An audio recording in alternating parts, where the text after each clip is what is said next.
네, 안녕하세요. 제가 이제 시간이 돼서 시작을 하려고 하는데요. 괜찮으실까요? 네, 숨 좀 다 돌리셨을까요? 네, 감사합니다. 네, 저는 수원여자고등학교에서 근무하고 있습니다. 네, 유영택입니다. 인사드리겠습니다. 네, 지금 제목이 AI 논술형 평가 도구 개발이라고 하니까 굉장히 이제 여러 의미가 함축되어 있잖아요. 제가 AI 논술형 평가에 대해서 뭘 알고 있지를 생각을 해봤었어요. 근데 제가 아는 바가 그렇게 많지 않은데 제가 이걸 과연 이 전문가분들 앞에서 이 얘기를 할 수 있을까라는 생각도 들기는 했습니다. 그런데 이제 AI 논술형이라고 하니 그러니까 AI가 들어갔으니 이게 여러 가지 생각을 할 수 있잖아요. 그러니까 문항을 만들 때 AI를 가지고 만든다는 건지 아니면 채점을 할 때 AI를 활용해서 한다는 건지 아니면 수업 자체 운영이 필요하잖아요. 평가를 하려면. 그러면 이제 평가를 할 때 AI를 활용해서 수업을 운영하고 평가를 한다는 건지, 그러니까 모든 것을 다 AI를 활용한다는 건지 등등등에 대한 생각이 있으실 것 같습니다. 그래서 저도 이 제목을 통해서 여러 가지를 생각을 해봤는데 저는 저 위에 이제 파란색 글씨로 되어 있죠. 수업과 평가가 연계될 때 어떤 거를 주안을 두어야 되는지, 그거에 포인트를 두면 어떨까 하는 생각이 좀 들기도 했습니다. 그래서 저는 또 다른 포인트를 잡은 게 수업이 이루어졌다면 그 수업에서 뭔가를 학생들이 했을 거잖아요. 그럼 이제 아이들한테 뭔가를 물어봐야 될 텐데 평가는 물어보는 거잖아요. 그럼 물어볼 때 뭘로 물어보냐면 논술형에서는 반응 지시어로 물어보겠죠. 그러니까 발문을 통해서 뭔가를 물어볼 때 그 반응 지시어가 얼마나 중요한지 이제 그 부분을 살펴보고 그거를 통해서 반응 지시와 연결되는 지점이 뭘 물어보는 거잖아요. 그럼 학생들은 무엇을 어떻게 하라는 것인지를 반응 지시어를 통해서 알아야 된다면 그 채점 기준이 어떻게 나와야 되는지 이제 그런 거를 중점적으로 말씀을 드리려고 합니다. 근데 2시간 내에 제가 많은 정보를 드릴 수 있을지는 모르겠고요. 근데 이미 다 알고 계신 분들이라서 제가 감히 말씀을 드려야 되는 건지는 모르겠습니다. 한번 들어보시면서 좀 이상하거나 하면 질문하시고 같이 논의하면서 이야기하는 것도 좋은 방법일 것 같습니다. 네, 바로 이제 진행을 하는데요. 제가 이제 AI 논술형 평가 도구 개발이라는 저 제목 속에서 처음에 생성형 AI 활용 문항을 제작하는 걸까를 생각을 해봤었습니다. 그래서 제가 챗GPT한테 어떤 글을 줬어요. 어떤 제시문을 주고 그 제시문을 바탕으로 해서 한번 문항을 만들어 줄 수 있어? 라고 얘기를 했었더니 이 챗GPT가 이렇게 예시 문항으로 해서 3가지를 주었습니다. 그러니까 제시문을 당연히 줬죠. 근데 이제 제시문을 가지고 어떻게 물어봐라고 하지는 않았어요. 그냥 이 제시문을 보고 나는 국어과인데 이 국어과에 맞게 발문을 한번 만들어줘 볼래? 라고 했더니 이제 이 3가지 예시를 줬던 건데 이 3가지가 어떻게 보면 이제 위계가 좀 있기는 해요. 그러니까 1번 문제를 해결하면 이제 조금 더 수준 높은 2번으로 가고 그거보다 더 넓은 이제 3번으로 넘어가게 하는 문항 설계까지 아이가 해줍니다. 그리고 나서 그거에 맞게 예시 답안도 만들어줄 수 있고 채점 기준을 만들어줄 수 있습니다. 라는 이제 아이가 답을 해요. 그래서 그걸 만들어줄까요? 라고 물어봤을 때 그렇게 해봐라고 하면 만들어준 문항이 나오는 거죠. 근데 이제 이 챗GPT가 만들어준 그 문항을 제가 정말로 그대로 가져가서 쓴다면 가능할까요? 여기 한번 읽어보실래요? 첫 번째 글자가 좀 작으신가요? 그러니까 어떤 제시문은 절대적 환대의 개념을 다루고 있는 글이에요. 근데 절대적 환대라는 개념과 그 한계를 설명하고 있다. 그럼 그 부분을 파악하라는 얘기인 거잖아요. 그래서 이것을 바탕으로 해서 사회에서 타자를 받아들이는 태도가 왜 중요한지 자신의 생각을 서술해라. 그럼 자신의 생각을 쓰게 되면 답이 없잖아요. 그럼 정답이 없는 경우에 저런 경우는 이제 어떻게 채점을 할까? 이제 저희가 이제 고민이 생기죠. 채점 기준에 저를 어떻게 녹아 들어가야 하지? 그런 다음에 현실에서 이러한 태도를 실천하기 어려운 이유가 무엇인지를 써라. 그럼 그 이유도 다양할 거잖아요.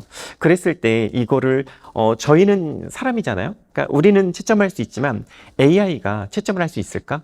이제 그런 부분도 이제 저희가 고민을 하게 되더라고요. 제가 실질적으로 클리포를 활용해서 열려있는 논술형 문항을 출제를 해봤어요. 그래서 아이들한테 이제 쓰라고 했죠. 그리고 저희 아이들은 이제 여학생들이잖아요. 그러니까 여자아이들은 뭘 쓰라고 했을 때 남기지 않아요. 맞아요. 다 씁니다. 이게 맞든 틀리든 뭐라도 써요. 그래서 이제 그거를 스캔을 해서 제가 읽어봤어요. 어떤 일이 벌어졌을까요? 상상이 되시나요? 올 만점이었어요. 그러니까 열려있는 거를 제가 채점을 했더니 올 만점이 나왔다는 얘기는 정답이 어느 정도 정해져 있는 거는 AI가 채점이 가능하지만 열린 거는 이 아이는 제 생각엔 그런 것 같아요. 얘가 이걸 썼느냐 안 썼느냐 그걸 채점을 하는 것 같아요.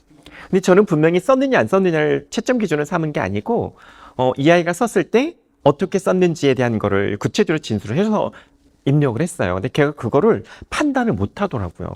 그냥 썼느냐 안 썼느냐 채점, 썼느냐 안 썼느냐 채점.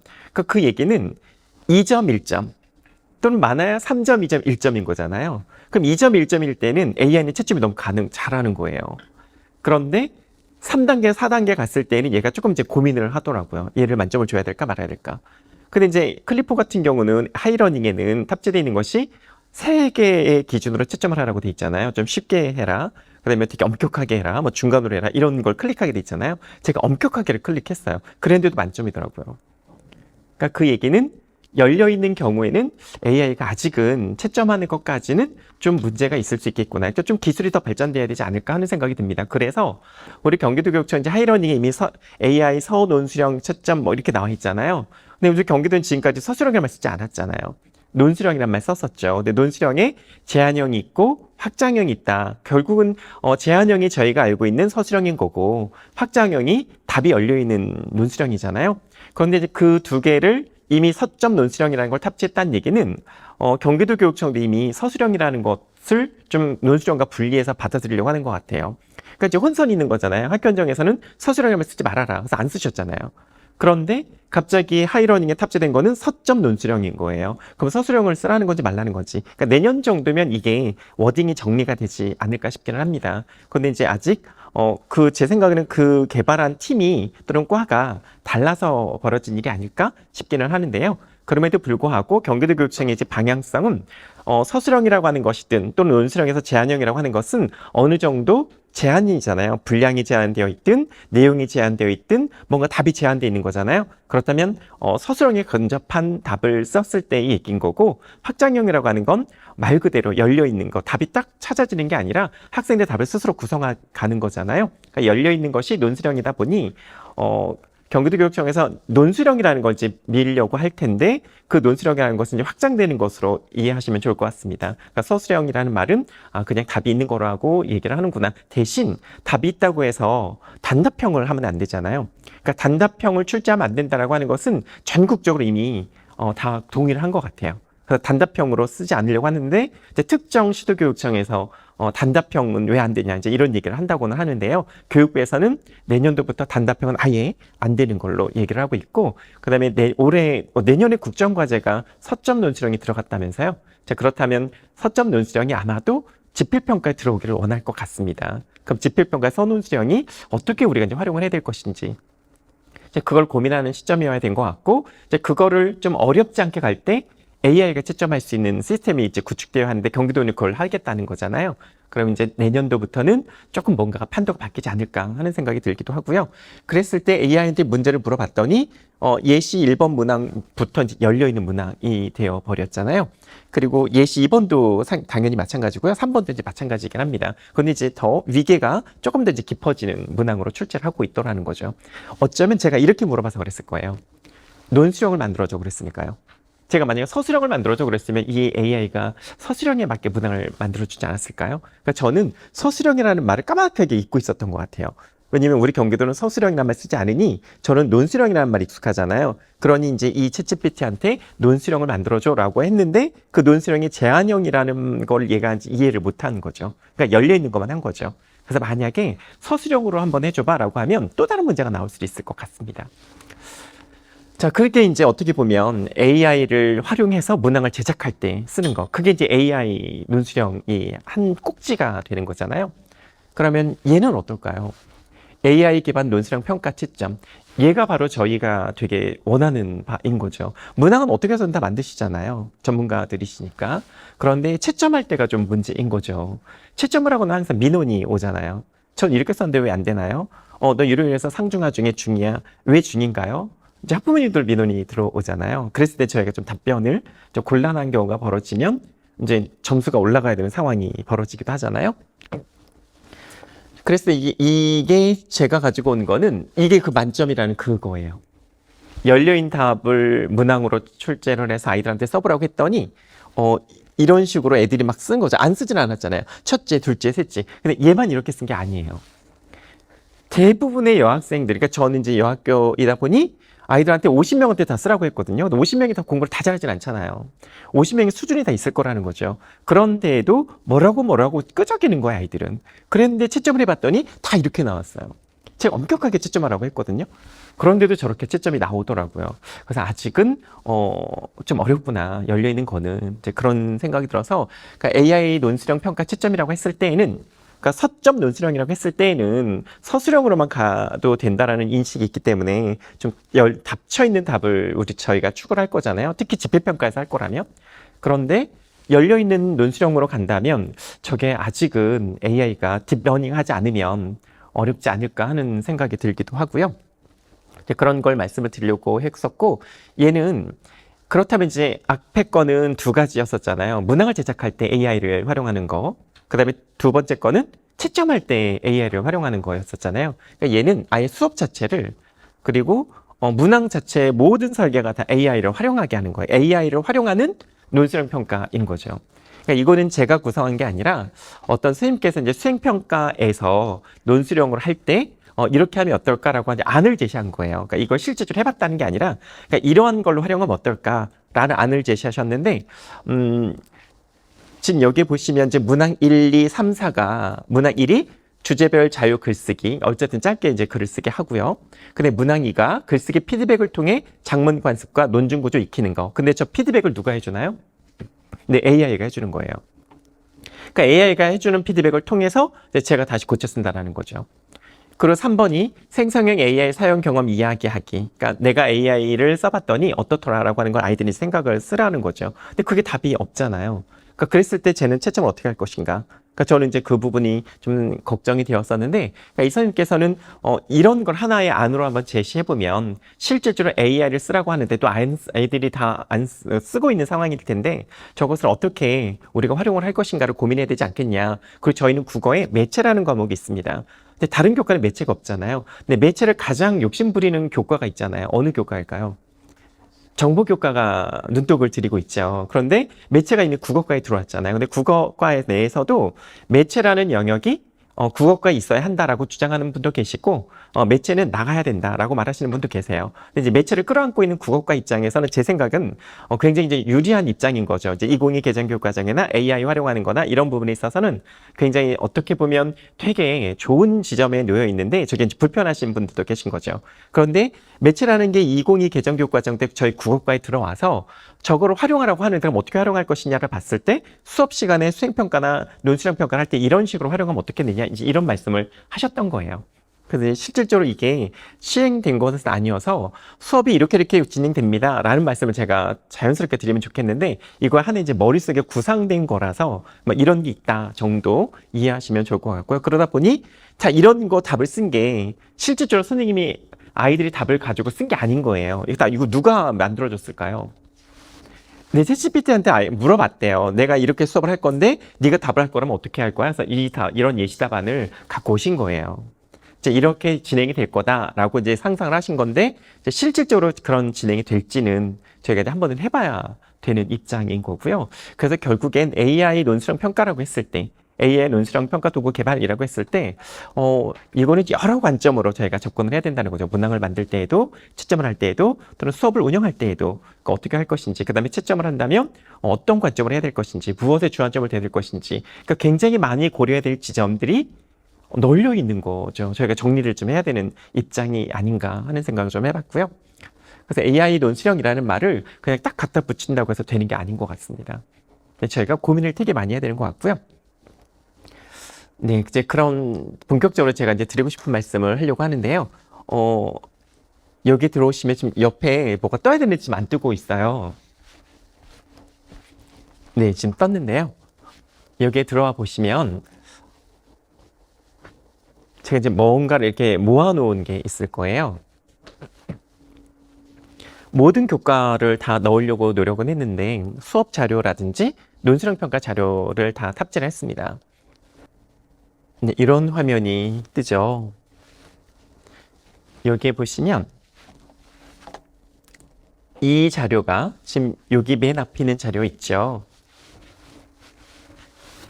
이 자료가 이번에 1학기 때 개발된 자료이잖아요. 국영수사과만 자료를 개발하긴 했는데요. 저 자료 안에는 경기도교육청의 논술형평가 방향 설정이 잘 정리가 되어 있습니다. 한번 조금 읽어보시면 좋겠고요. 그 다음에 에듀테크 활용과 관련된 자료들을 제가 넣어놨고, 그 다음에 교과별로 수업과 평가와 관련된 거, 그리고 논술형 평가, 서술형 평가, 문항 자료집들을 넣어놨습니다. 한번 나중에 한번 살펴보시면 좋겠고요.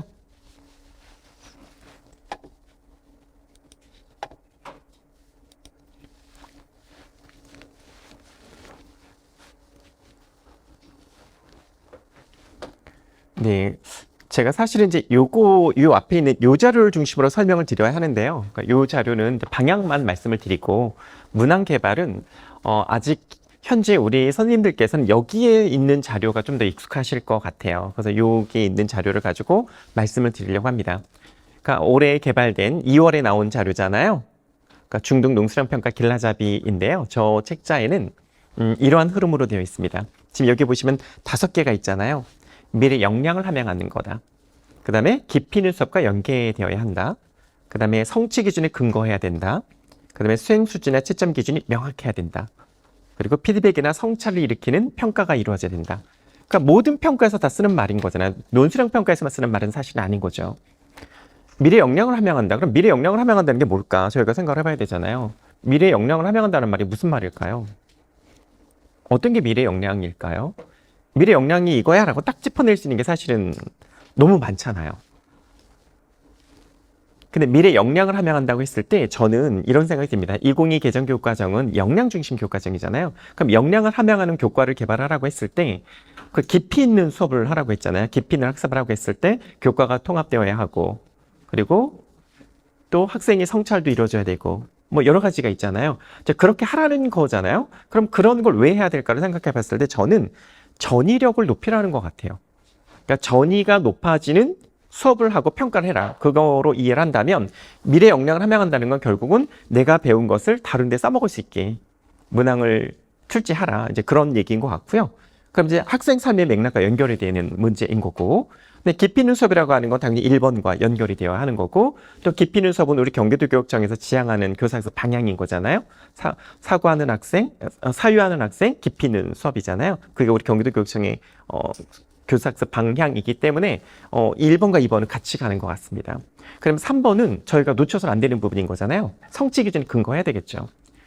그리고 중학교에 계시든 고등학교에 계시든 다 성취평가제 얘기를 하잖아요. 그럼 성취평가제의 기본이 뭔가요? 성취 기준에 근거해서 평가라는 얘기인 거잖아요. 그러다 보니 성취 기준에 근거한다는 건 당연한 거고, 아무리 중요하고 또 좋은 문항이라 할지라도 성취 기준에서 벗어난다면 그렇게 좋은 문항이 되지는 않을 것 같습니다.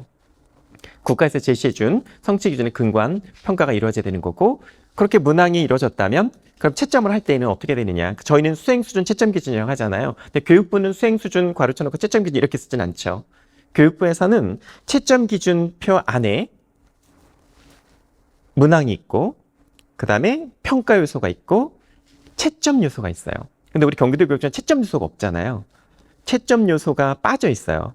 근데 이제 이 앞에 제가 소개드렸던 그 자료, 상반기 자료에는 채점 요소가 들어가 있습니다. 그러니까 채점 요소를 넣었을 때 좋은 점과 나쁜 점이 있어요. 그러니까 채점 요소는 이렇게 생각하시면 되겠죠. 성취 기준을 통해서 뭐를 도출하냐면 평가 요소를 도출하시잖아요. 그럼 평가 요소는 성취 기준에 근거한다는 걸 알겠어요? 그럼 채점 요소는 뭐에 근거해야 될까요? 라고 물어보면 당연히 평가 요소에서 나와야 되는 거예요. 그러니까 순서대로 간다고 생각하시면 됩니다. 성취 기준에서 평가 요소를 도출하고 평가 요소에서 채점 요소를 좀 더 세분화하는구나 라고 이해하시면 돼요. 근데 우리 경기도 교육청에 계시는 선생님들께서는 평가 요소까지 도출하라고 하는 것도 아직 어려워하시고, 또 평가 요소에서 채점 요소를 도출하세요 라고 하는 것도 아직 어려워하신다고 합니다. 실제적으로 해봤더니 평가 요소랑 채점 요소랑 관련이 없는 것들이 많이 설정이 되기도 합니다. 그래서 굉장히 이제 중요한 지점인 것 같은데요. 그러니까 저런 부분은 저희가 교육과정 문해력을 키워야 되는 부분인 것 같고요. 그래서 교육부에서는 수행 수준, 채점 기준 저런 용어를 쓰는 대신에 기대 수행 또는 수행 특성 이런 말을 씁니다. 그런데 이제 그 워딩 자체에 힘이 있잖아요. 근데 우리 경기도 교육청에서는 수행 수준 괄호쳐놓고 채점 기준 한 이유가 수행 수준이라는 말은 말 그대로 학생들이 수행하는 수준인 거예요. 그러다 보니 수행평가에서 쓰는 용어인 거죠. 그러니까 수행평가에서 학생들의 수준을 쓰는 말로 수행 수준이란 말 쓰는 거고, 채점 기준은 교사가 채점하는 거잖아요. 그러니까 객관적이어야 하기 때문에 집필평가에서 쓰는 말이 채점 기준이라고 얘기를 하더라고요. 그래서 수행 수준 괄호 쳐놓고 채점 기준이라고 하는데 대신 명확하게 진술해라.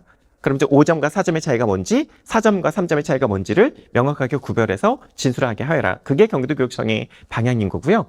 교육부나 평가원 같은 경우에는 그냥 기대 수행 또는 수행 특성 요 용어로 통칭하고 있는 것 같습니다. 그리고 5번째는 당연히 모든 평가는 피드백이나 성찰이 필요하죠. 이제 그런 부분을 얘기를 하는 것 같고요. 이제 그런 얘기들은 다 옆에 이제 뭐라고 되어 있지요. 근데 제 PPT를 보시면 아시겠지만 글이 되게 많잖아요.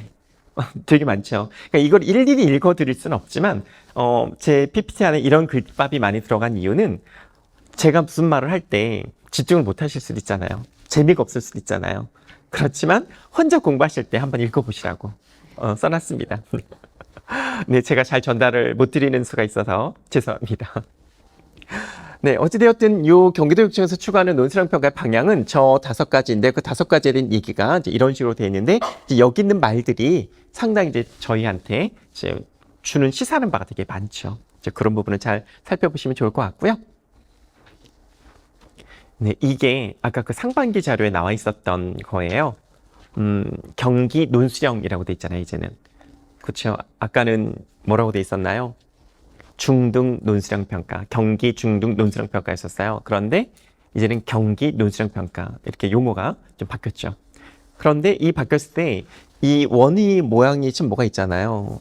근데 그 가운데 안에 뭐라고 썼냐면 생각의 나침반을 미래에 맞추다 그랬어요. 나침반이라고 되어 있어요. 뭔가 이렇게 지향하게 한다라는 얘기인 거잖아요. 근데 이제 여기에 또 여러 가지 디지털 전환이 일어난다, 뭐 인공지능의 발전이다, 기후변화나 절차성을 고려하다. 저희가 이제 미래사회에서 이렇게 변할 거야 다 얘기를 하는 말들이고, 그러다 보니 경기도교육청에서는 생각의 나침반을 만들어줘야 된다. 그 얘기를 하고 있고, 또 학습 여정을 탐색하는 논술형 평가가 시행이 되어야 된다. 그런 얘기를 하는데 그걸 지향하는 말이 맵이래요. 나침반은 이제 지도를 보고 하라는 거잖아요. 그러니까 맵이라는 말을 만들어서 M은 메타인지를 말하는 거고요. 그 다음에 A는 맥락을 얘기하는 것이고 P는 관점을 얘기하는 것이다. 그러니까 메타인지와 맥락과 관점을 저희가 이해를 하고 그거에 포커스를 맞춰서 이제 앞으로 경기도 교육청에서 말하는 논술형 평가 문항을 이제 제작을 하셔야 된다. 이제 이런 말을 하는 건데요. 그게 이제 요거라고 하죠. 근데 어디서 많이 보셨던 워딩들이에요. 실제적 맥락에 기반한 평가다. 그 다음에 다양한 관점을 여는 평가다. 그 다음에 생각에 대한 생각을 키우는 평가다. 어디서 많이 듣지 않으셨나요? 개념 기반에서도 나오고요. 2022 개정 교과정에서 나오고요. 그 다음에 이해 중심 교과정에서 나오고요. IB에서도 나오는 말들이에요. 그러니까 전 세계적으로 저 말을 안 쓰는 곳은 사실은 없죠. 그런데 우리 경기도교육청도 그 워딩을 정리해서 이제 이 3가지 관점으로 얘기를 하는 거죠. 그래서 실제적 맥락에 기반한 평가라고 하는 거는 교실을 넘어서 세상과 만나게 해라. 그 말은 실질적으로 학생의 삶과 연결되게 하라는 거잖아요. 그러니까 논술형 평가라고 하는 거는 고차적 사고 능력을 측정한다고 하는데, 그런데 그렇다면 뭐랑 연결이 되어야 돼? 학생의 삶과 연결이 되게 해줘야 돼. 이제 이 얘기인 거고요.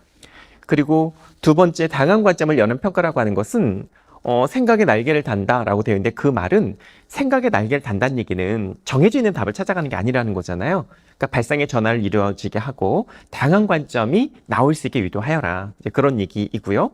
또 생각에 대한 생각을 키운다는 것은 디딤돌 역할을 하라는 거죠. 그래서 메타인지를 발휘해서 내가 잘하고 있는지, 내가 이거를 제대로 하고 있는 것인지 그거를 스스로 확인할 수 있게 하여라. 그래서 배움이 잘 일어나게 하여라. 이제 그런 관점이라고 이해하시면 될 것 같습니다. 근데 이 워딩들이나 그 말들을 못 알아들으신 분은 없으세요. 이미 다 생각하시는 바가 있으시고 다 아세요. 그런데 이제 명확하게 워딩으로 정리된 거는 이제 이런 용어들이다라고 이해하시면 좋을 것 같습니다.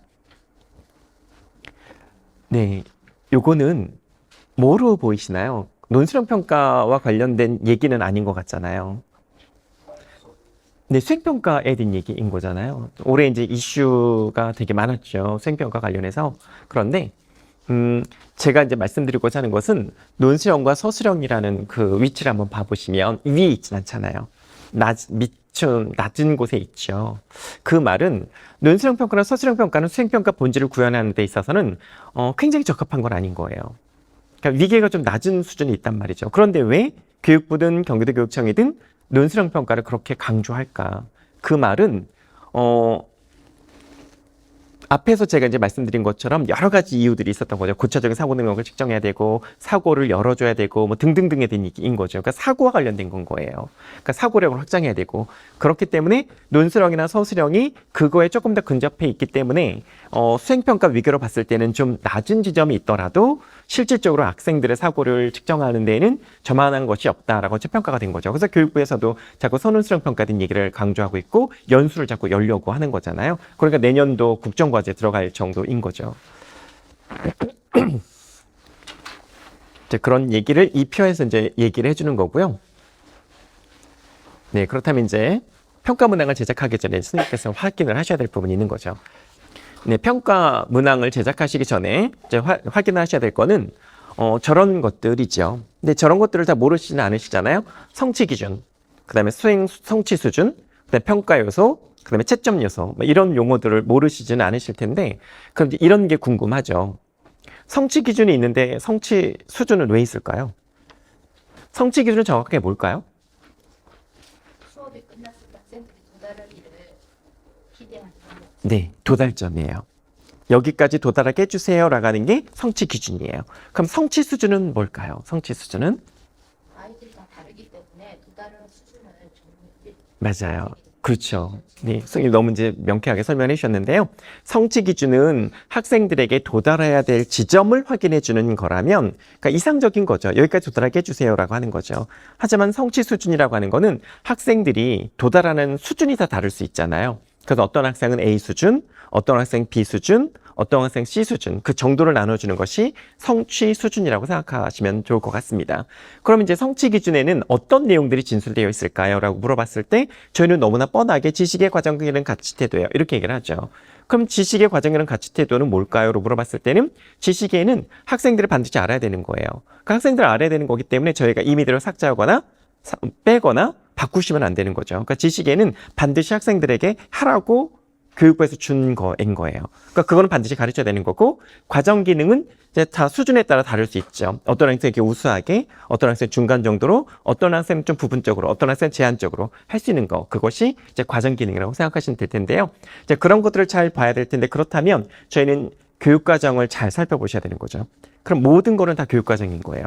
그러니까 교육과정에서 안 나온 게 없잖아요. 그러니까 교육과정 문서를 잘 살펴보셔야 되는 거죠. 성취 기준도 보시고, 성취 수준도 보시고, 또 영역별 성취 수준도 보시고, 이제 웬만한 건 다 교육과정 문서에 있는 것들을 꼼꼼하게 읽어보시면 수업을 내가 어떻게 운영해야 되고 평가를 어떻게 되는지 그 안에 지침이 나와 있으니 잘 살펴보시면 좋을 것 같고요.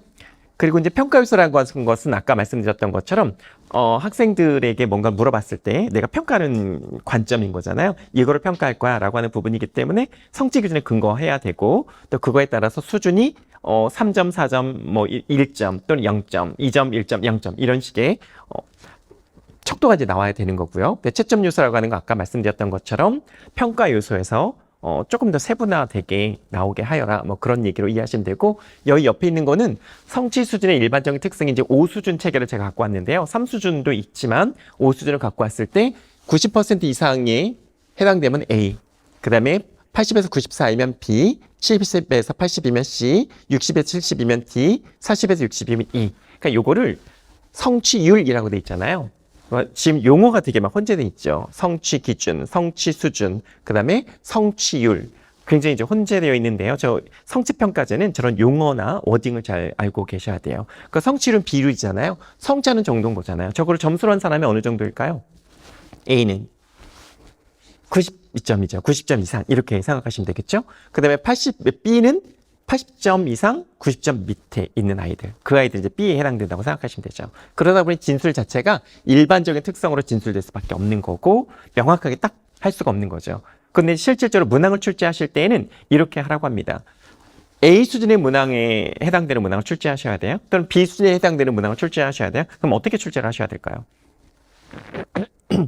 성취평가제에 따르면 A, B, C, D, E에 해당되는 문항을 골고루 출제하라고 하잖아요. 그럼 어떻게 출제를 해야 될까요? 그리고 지필평가에서 선운수령을 출제하셔야 돼요. 그것도 타겟을 해야 되잖아요. 그럼 내가 A 수준의 문항을 출제할지 B 수준의 문항을 출제할지를 고민하셔야 될 텐데 어떻게 하면 될까요? 성취율 90%의 아이가 형문이다 답을 할 수 있는 같이 돼 있답니다. 네, 지금 그렇게 이제 이해를 하고 계시잖아요. 근데 그거는 이제 예전에 얘기를 했던 거고, 이제 요즘 얘기가 나오는 거는 이제 어떻게 나오냐면 MCP라는 개념을 써요. 그러니까 MCP라는 개념이 뭐냐면 A 수준의 꼴찌에 해당되는 아이들인 거예요. 그러니까 최소 능력자인 거죠. A의 최소 능력자들은 딱 90인 거예요. 그럼 아까 90 이상이라고 했으니까 100도 A잖아요. 99도 A고, 98도 A고, 95도 A고, 다 A일 거잖아요. 그렇다면 A를 타겟한다는 얘기는 A를 대표하는 문항이 돼야 될 텐데, 대표 문항이라는 개념을 선생님들이 이해하기 어려우시니 수준을 판별하는 문항이다라고 이제 얘기를 바꿨어요. 그러다 보니 그럼 A 수준인지 아닌지를 보려면 이걸 맞으면 A고 틀리면 B여야 되잖아요. 그러다 보니 A 수준의 꼴찌 있는 애들, 그러니까 90%에 해당되는 딱 그 아이들 있죠. 그 아이들에 대한 특성을 진술하는 것을 MCP라고 합니다. 근데 그건 되게 어려운 작업인 거예요. 생각을 해보세요. 일반적인 특성 중에 딱 A의 꼴찌 있는 아이들을 진술하시기 가능하세요? 정말 어렵죠. 근데 이제 그 진술 자체는 어렵지만 90%에 해당되는 아이들은 이런 특징이 있겠구나라고 머릿속에 이제 상정을 하고 문항을 출제하시라고 얘기를 하더라고요. 그래서 저희가 고등학교 같은 경우는 최성보가 있잖아요. 그러니까 최소 성취 수준 보장은 여기가 꼴찌잖아요. 40%의 꼴찌죠. 근데 딱 40%에 해당되는 아이들의 특징을 교육부에서 줬잖아요. 최소 능력의 수행 특성이라고 해서 문장을 안에 줬죠. 40%는 이럴 거야 라고. 그 문장을 진술하는 것이 그렇게 간단한 건 아닌 것 같습니다. 그렇지만 이제 저희는 교육과정 전문가라고 본다면 또 교사들이잖아요. 그러다 본다면 여기에 꼴찌에 해당되는 아이들이 어떤 아이들일 거야 라고 이제 머릿속에 상정을 할 수 있어야 한다. 이제 그런 얘기를 하고 있는데요. 정말 어려운 일인 것 같습니다. 저도 저게 정말 가능할까 싶긴 한데요. 근데 경기도교육청이 그 문항을 만들었어요. 보니까 성취평가자에서 A의 꼴찌, B의 꼴찌 이걸 진술을 하셨고 그거에 따라 문항을 개발을 하셨더라고요. 이제 발표가 되면 한번 나중에 살펴보시면 좋을 것 같습니다. 네, 요거는 우리 경기도교육청에서 논수량 평가라고 하면 꼭 보여드리는 표예요. 밑에 거는 많이 보셨잖아요. 앤더슨의 인지체계 표죠. 위에 거는 아마 처음 보셨을 것 같아요. 우리 경기도교육청이 논수량 평가를 얘기할 때 이 두 표를 얘기를 했었는데 처음에는 저 위에 있는 표만 얘기를 했었대요. 근데 나중에 이 표도 같이 가져오기 시작했습니다. 그러니까 위에 거는 옆으로 이렇게 퍼져 있지 않나요? 옆으로 퍼져 있잖아요. 근데 밑에 거는 위아래로 이렇게 쭉 내려가 있죠. 그래서 경기도교육청에서는 사고의 범위와, 그러니까 위에 거는 사고의 범위인 거죠. 범주라고 보시면 되고 밑에 거는 사고의 위계라고 보시면 될 것 같습니다.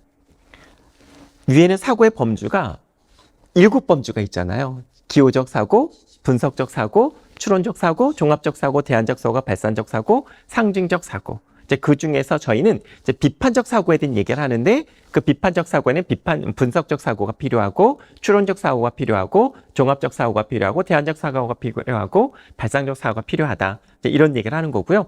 그 범주에 대한 얘기. 그래서 고등사고록에는 실질적으로는 비판적 사고와 논리적 사고와 창의적 사고, 사고는 3개가 들어갑니다. 그런데 비판적 사고 안에 또 세분화된 사고가 저렇게 5개가 또 들어가기도 하죠. 그래서 사고의 범주를 정해주는 것이 이 김영정 교수님의 이야기인 거고요. 그러니까 서울대 철학과 교수님이셨잖아요. 지금 돌아가셨지만 저런 이론을 만들어 주셔서 제 경기도교육청에 잘 활용하고 있는 것 같습니다. 이 밑에 거는 블룸의 인지체계표에 익숙하시죠. 근데 이제 앤더슨이 좀 바꿨잖아요. 용어가 바뀌었죠. 여기가 기억하기로 됐지만 블룸은 기억이 아니잖아요. 지식이었죠. 지식 이해 적용 분석 종합 평가였잖아요. 근데 종합 평가가 위치가 이제 바뀐 거죠. 그러니까 창조가 맨 위로 가고 평가가 그 아래로 내려왔는데요.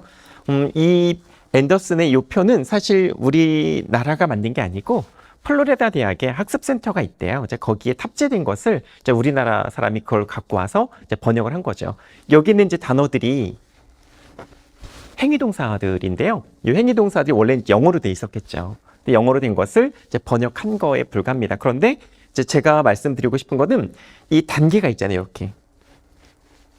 그렇다면 이제 저희가 수업을 하든 또는 평가 문항을 제작하든 이제 이런 위계가 있다는 거를 이제 알겠는데 범주가 있다는 것도 이제 알겠어요. 이제 위계가 있다는 걸 알겠는데 그럼 뭘 기억하고 뭘 이해하라는 거지?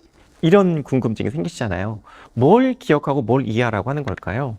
저희가 2022 개정교육과정이라는 걸 염두에 두신다면 아마도 넓은 범위의 지식을 기억하고 지식을 이해하고 지식을 적용하라는 거로 이해하실 수 있을 것 같고 우리가 개념 기반의 근거한 교육과정을 갖고 있는 거로 이해한다면 개념을 기억하고 개념을 이해하고 개념을 적용하고 개념을 분석하고 평가하고 창조하는 걸로 이해하시면 좋을 것 같습니다. 이 깊이 있는 수업에서 저희가 요구하는 거는 개념을 알아야 한다는 거잖아요. 근데 물론 우리가 알고 있는 성취 기준 내에는 개념을 도출하기는 되게 어렵기는 해요. 그러니까 성취 기준 자체의 진술 방식이 2차적인 진술로 되어 있다고 하잖아요. 온영덕 교수님은 3차적으로 진술해야 된다 이렇게 얘기를 하죠. 이제 그 안에 개념이 이제 들어갔던 거죠. 그런데 뭐 우리가 알고 있는 한도 내에서 성취 기준 분석해 봤을 때 개념을 찾는다면 어디서 찾아야 되냐면 성취 기준을 찾기보다는 핵심 아이디어에서 이제 찾는 게 좋겠죠. 예를 들면 핵심 아이디어는 국어 같은 경우에는 뭐 상호작용한다 이런 말이 있어요. 또는 뭐 소통한다 이런 말이 있어요. 그럼 소통이라는 게 개념이 될 수가 있잖아요. 근데 국어에만 소통이 있나요? 영어에도 소통이 있죠. 뭐 일본에도 소통이 있을 것이고요. 그다음에 수학에는 소통이 없나요? 소통이 있겠죠. 숫자로 소통을 하는 거잖아요. 그다음에 과학에는 소통이 없을까요? 소통이 있겠죠. 뭐 사회도 소통이 있을 거잖아요. 그러니까 모든 교과를 다 꿰뚫을 수 있는 게 개념어라고 합니다. 그 개념물이라고 하는 것을 기억하고 이해하고 적용하고 분석하고 평가하고 창조하는 거, 그것이 이 앤더슨이 추구하는 것이고, 그리고 이 위기에 따라서 저희가 또 물어볼 거는 이렇게 얘기하기도 하죠.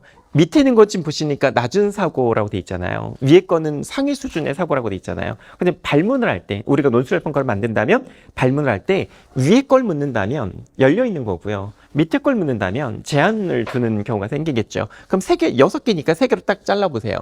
창조하거나 평가하거나 분석하는 거는 열려 있는 문항으로 출제할 수 있는 것이고, 적용하거나 이해하거나 기억하는 거는 당연히 닫혀있는 문항으로 할 수가 있는 거죠. 예를 들어서 뭐를 뭐 풀이하시오, 문제를 해결하시오 이런 거에 적용하는 수준의 문제가 발생을 할 수 있는 것이고, 근데 뭐를 뭐 나열하시오 이거는 이제 기억하는 수준의 문항이 되는 거고, 그 다음에 뭐 평가시오라고 하는 게 나왔다면 이제 평가하는 수준의 되게 높은 수준의 문항이 발생을 할 수 있는 것이죠. 자, 그런 과정을 이 표를 통해서 저희가 이제 알 수 있어서, 그러니까 위에 거는 사고의 범위, 이제 밑에 거는 사고의 위계를 정리해주는 표다라고 이해하시면 좋을 것 같습니다. 네, 그래서 결국 이제 논술형 평가라고 하는 거는 이런 과정을 통해서 이루어진다라고 하는 건데요. 여기서 이제 저희가 말씀을 드릴 수 있는 거는 논술형 평가만 이런 과정을 거치는 건 아니잖아요. 모든 평가는 다 저 과정을 거치죠. 근데 맨 위에 있는 게 당연히 뭔가요? 이제 성취 기준 분석이에요. 그러니까 교육 과정을 잘 보시라는 얘기인 거예요. 그러니까 교육 과정을 잘 못 보면 문항이 잘 안 나온다는 거죠. 그리고 수업도 잘 안 될 것이고요. 그래서 교육 과정이 잘 분석이 되면 교사 학습 평가 계획이 수립이 되고 실질적으로 수업이 이루어지고 평가가 이루어진 다음에 이제 기록하는 것까지 이제 저런 과정이 이루어진다라는 얘기이고요.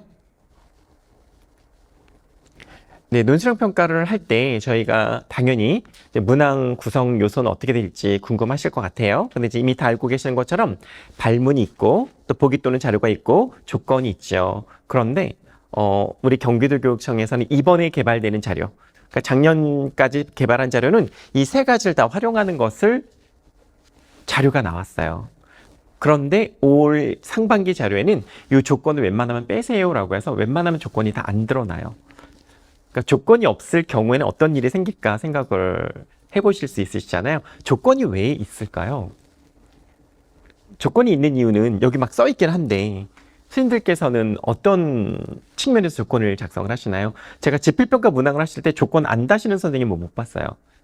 다 조건을 다시거든요. 네, 채점 때문에 그러잖아요.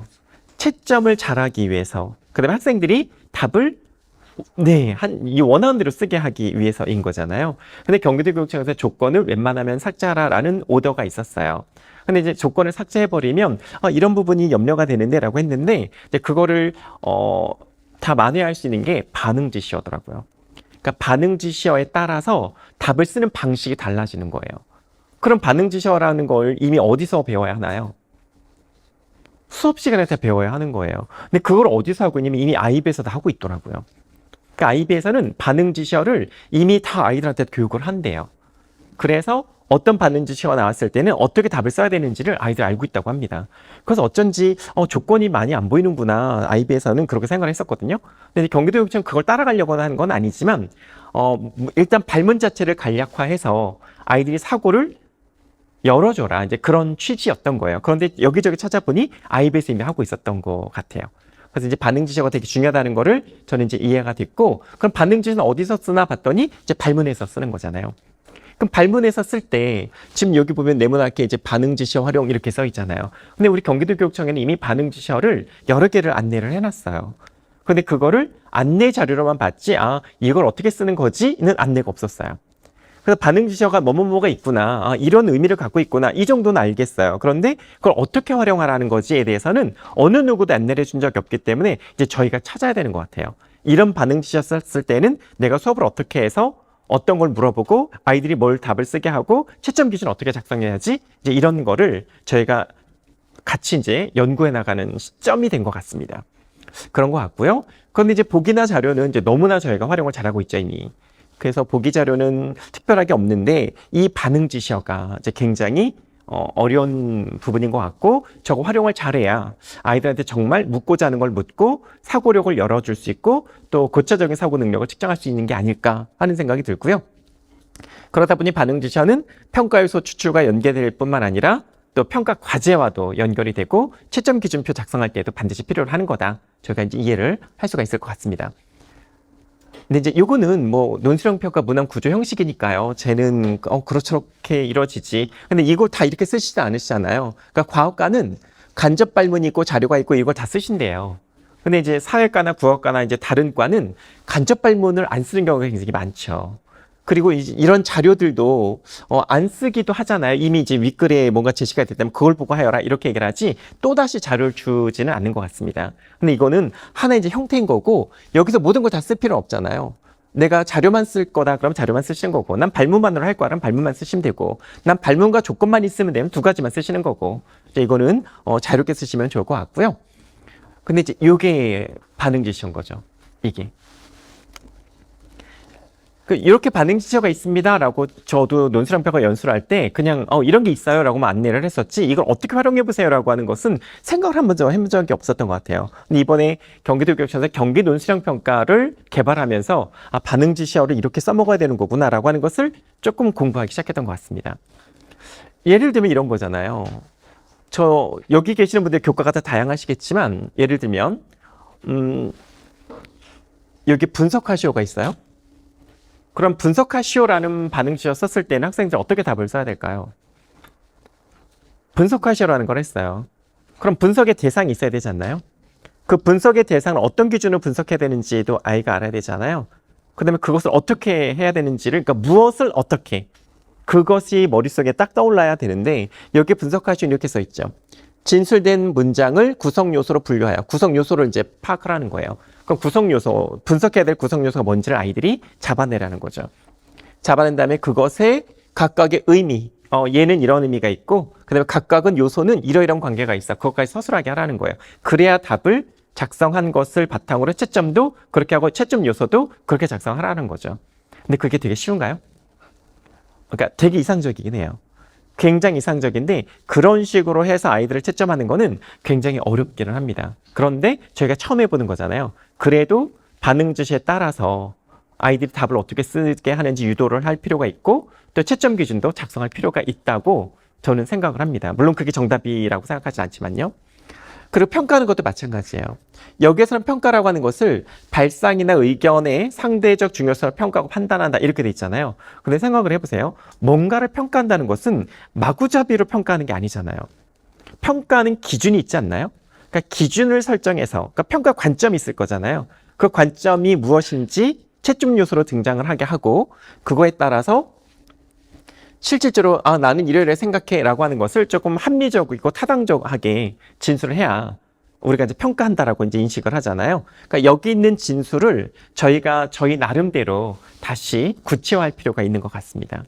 그래서 이제 경기도교육청에서는 이제 이러한 반응 지시를 줬을 때 실질적으로 선생님들한테 문항을 한번 출제해 보세요라고 하면 대부분 서술하시오 이것만 많이 쓰세요.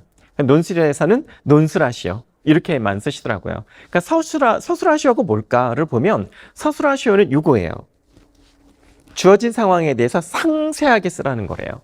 상세하게 글이나 그림으로 설명을 해요. 글이라는 건 이해가 되겠어요. 근데 왜 그림으로 설명을 하고 했을까? 어떤 과목을 염두에 두고 한 말일까요? 그림으로 표현하는 과목이 있을까요? 미술 때문에 그랬을까요?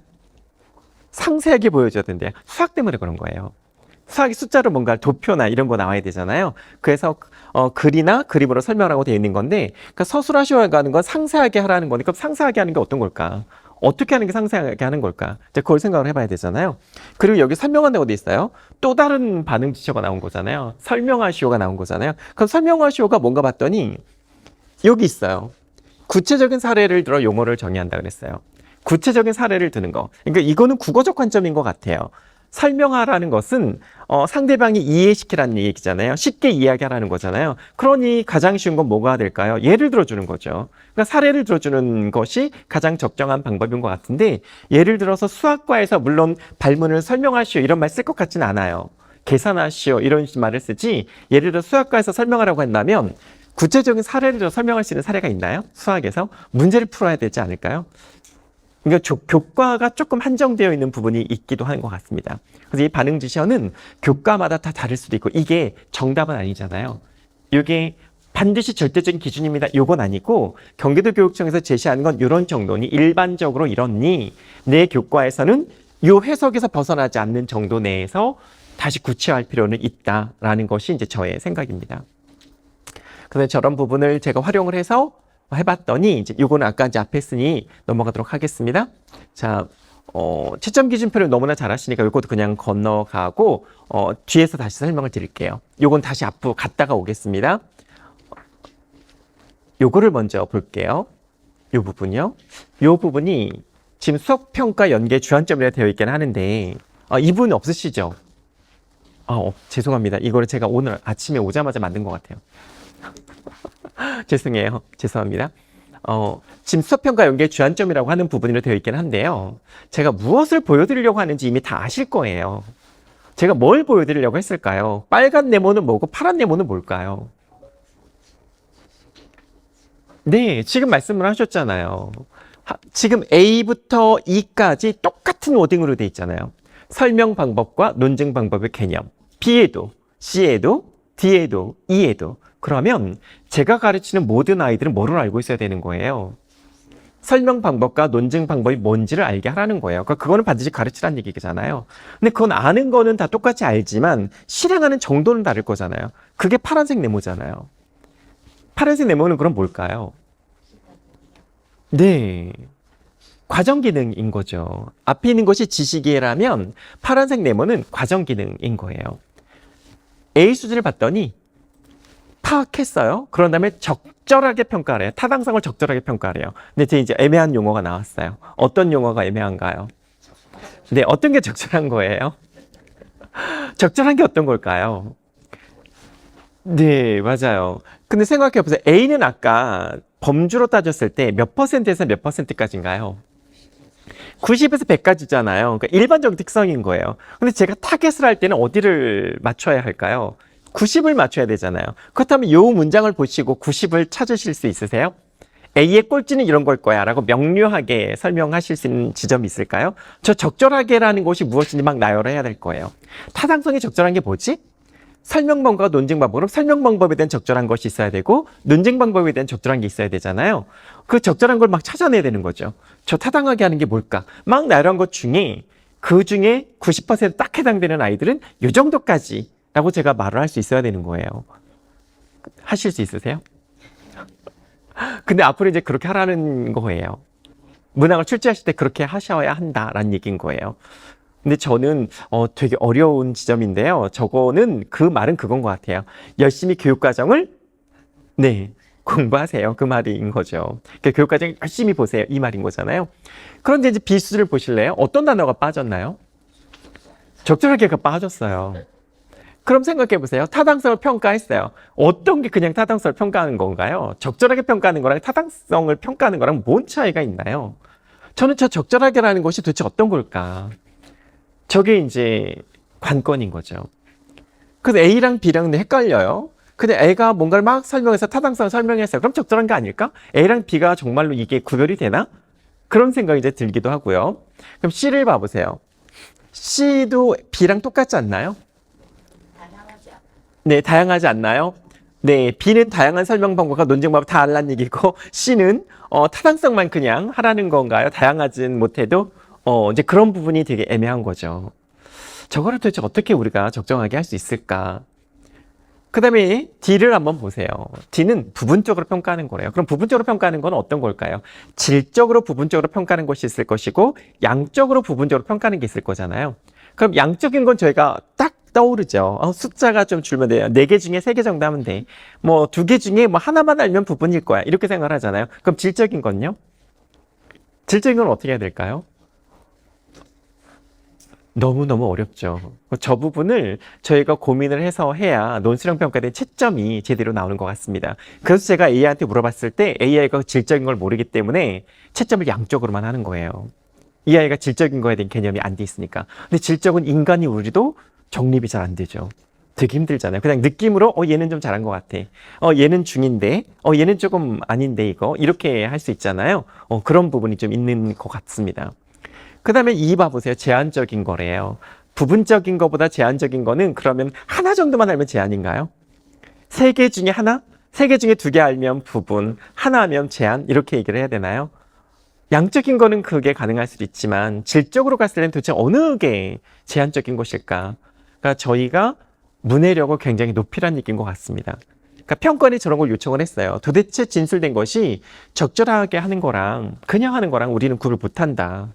너무 어렵다. 근데 이제 평가원 측에서도 저거는 할 수가 없는 거죠. 그럼 이제 MCP를 하라고 할 텐데 MCP를 교육부가 계속 얘기하거든요. MCP가 이번에 성취평가 연수를 할 때 MCP가 딱 들어와 있더라고요. 우리 올 겨울에 고등학교 선생님들 대상으로 성취평가 연수를 합니다. 그런데 거기에 MCP라는 게 딱 들어갔어요. 그럼 이제 MCP를 선생님들이 얘기를 할 때 얘기를 할 수 있을지 아마 선생님들 되게 화내실 거예요. 굉장히 화내실 건데요. 그럼에도 불구하고 MCP 개념을 이해해야 문항을 출제한다. 이렇게 얘기를 하고 있는 입장입니다.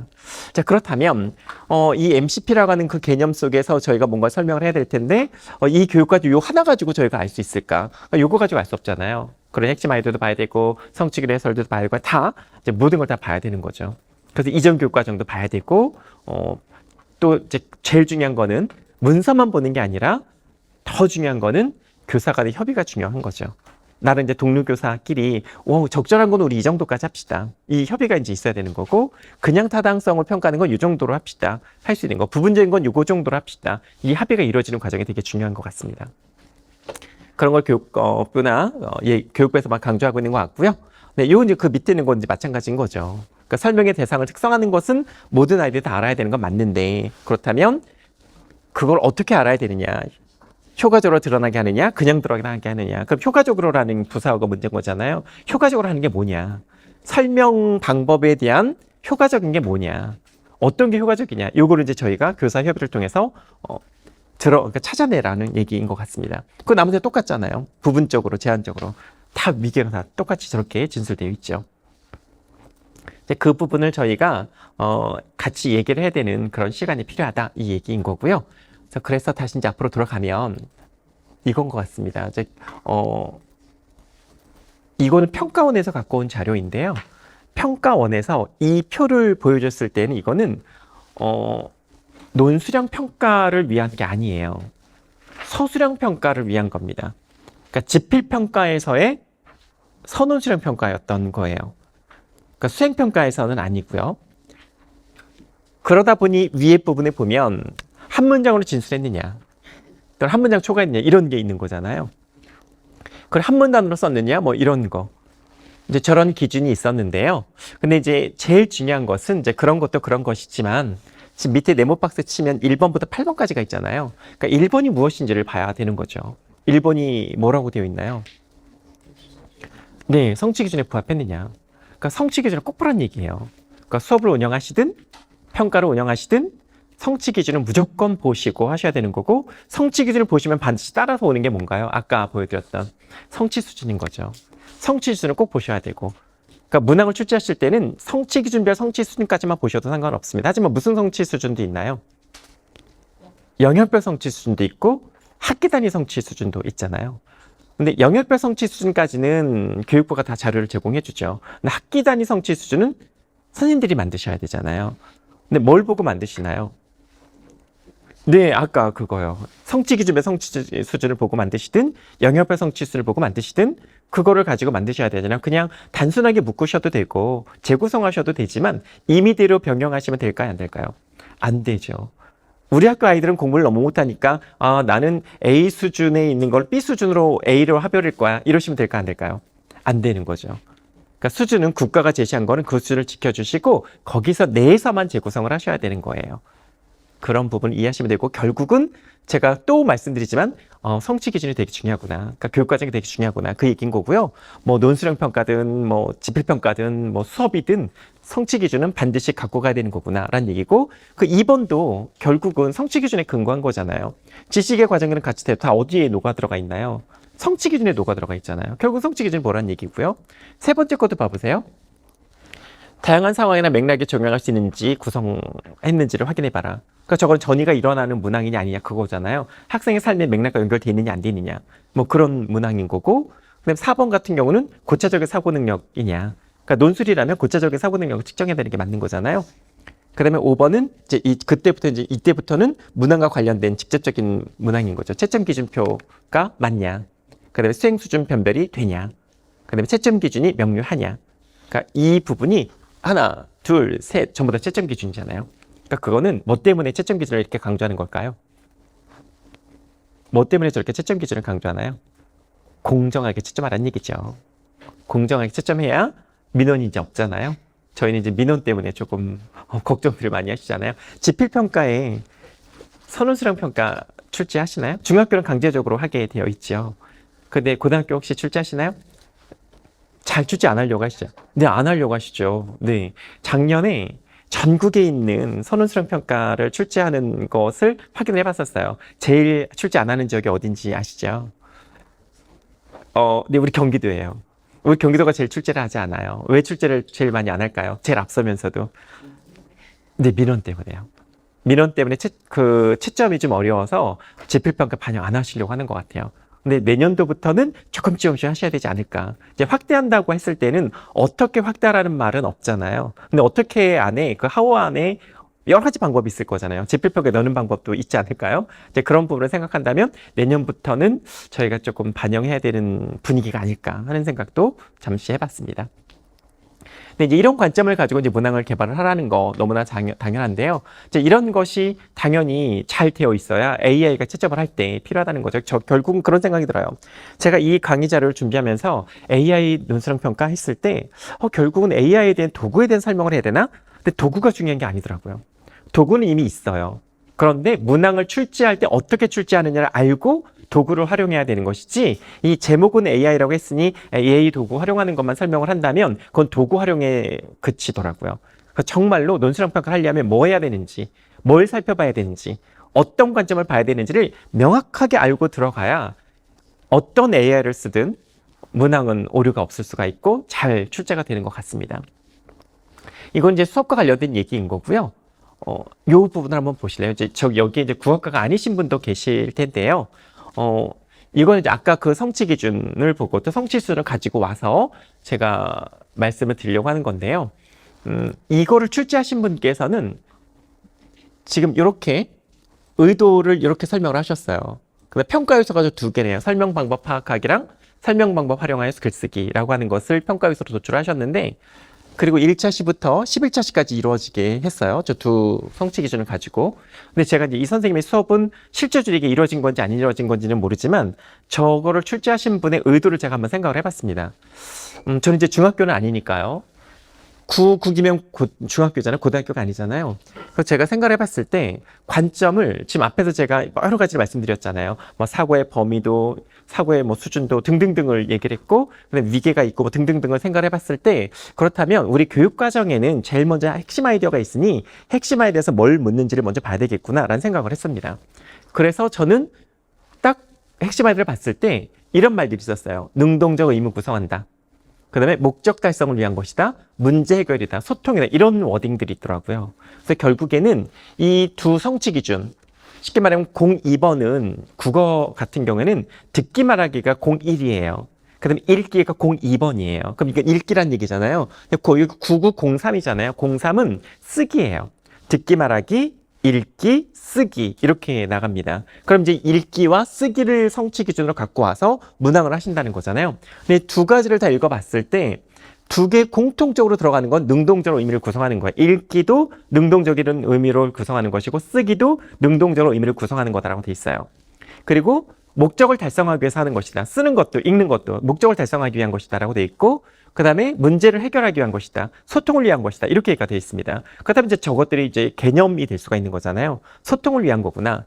문제를 해결하기 위한 것이구나. 라고 봤을 때 이 선생님께서 얘기를 하려고 하는 거는 두 성취 기준 중에 02-05에 보면 글에 사용된 다양한 설명 방법과 논증 방법이잖아요. 그 다음에 03에서는 설명 방법에 대한 얘기잖아요. 그럼 이 선생님께서 논증 방법을 뺐겠죠. 그러니까 설명 방법에 대한 것을 읽기와 쓰기를 가지고 문항을 출제하겠다는 얘기인 거잖아요.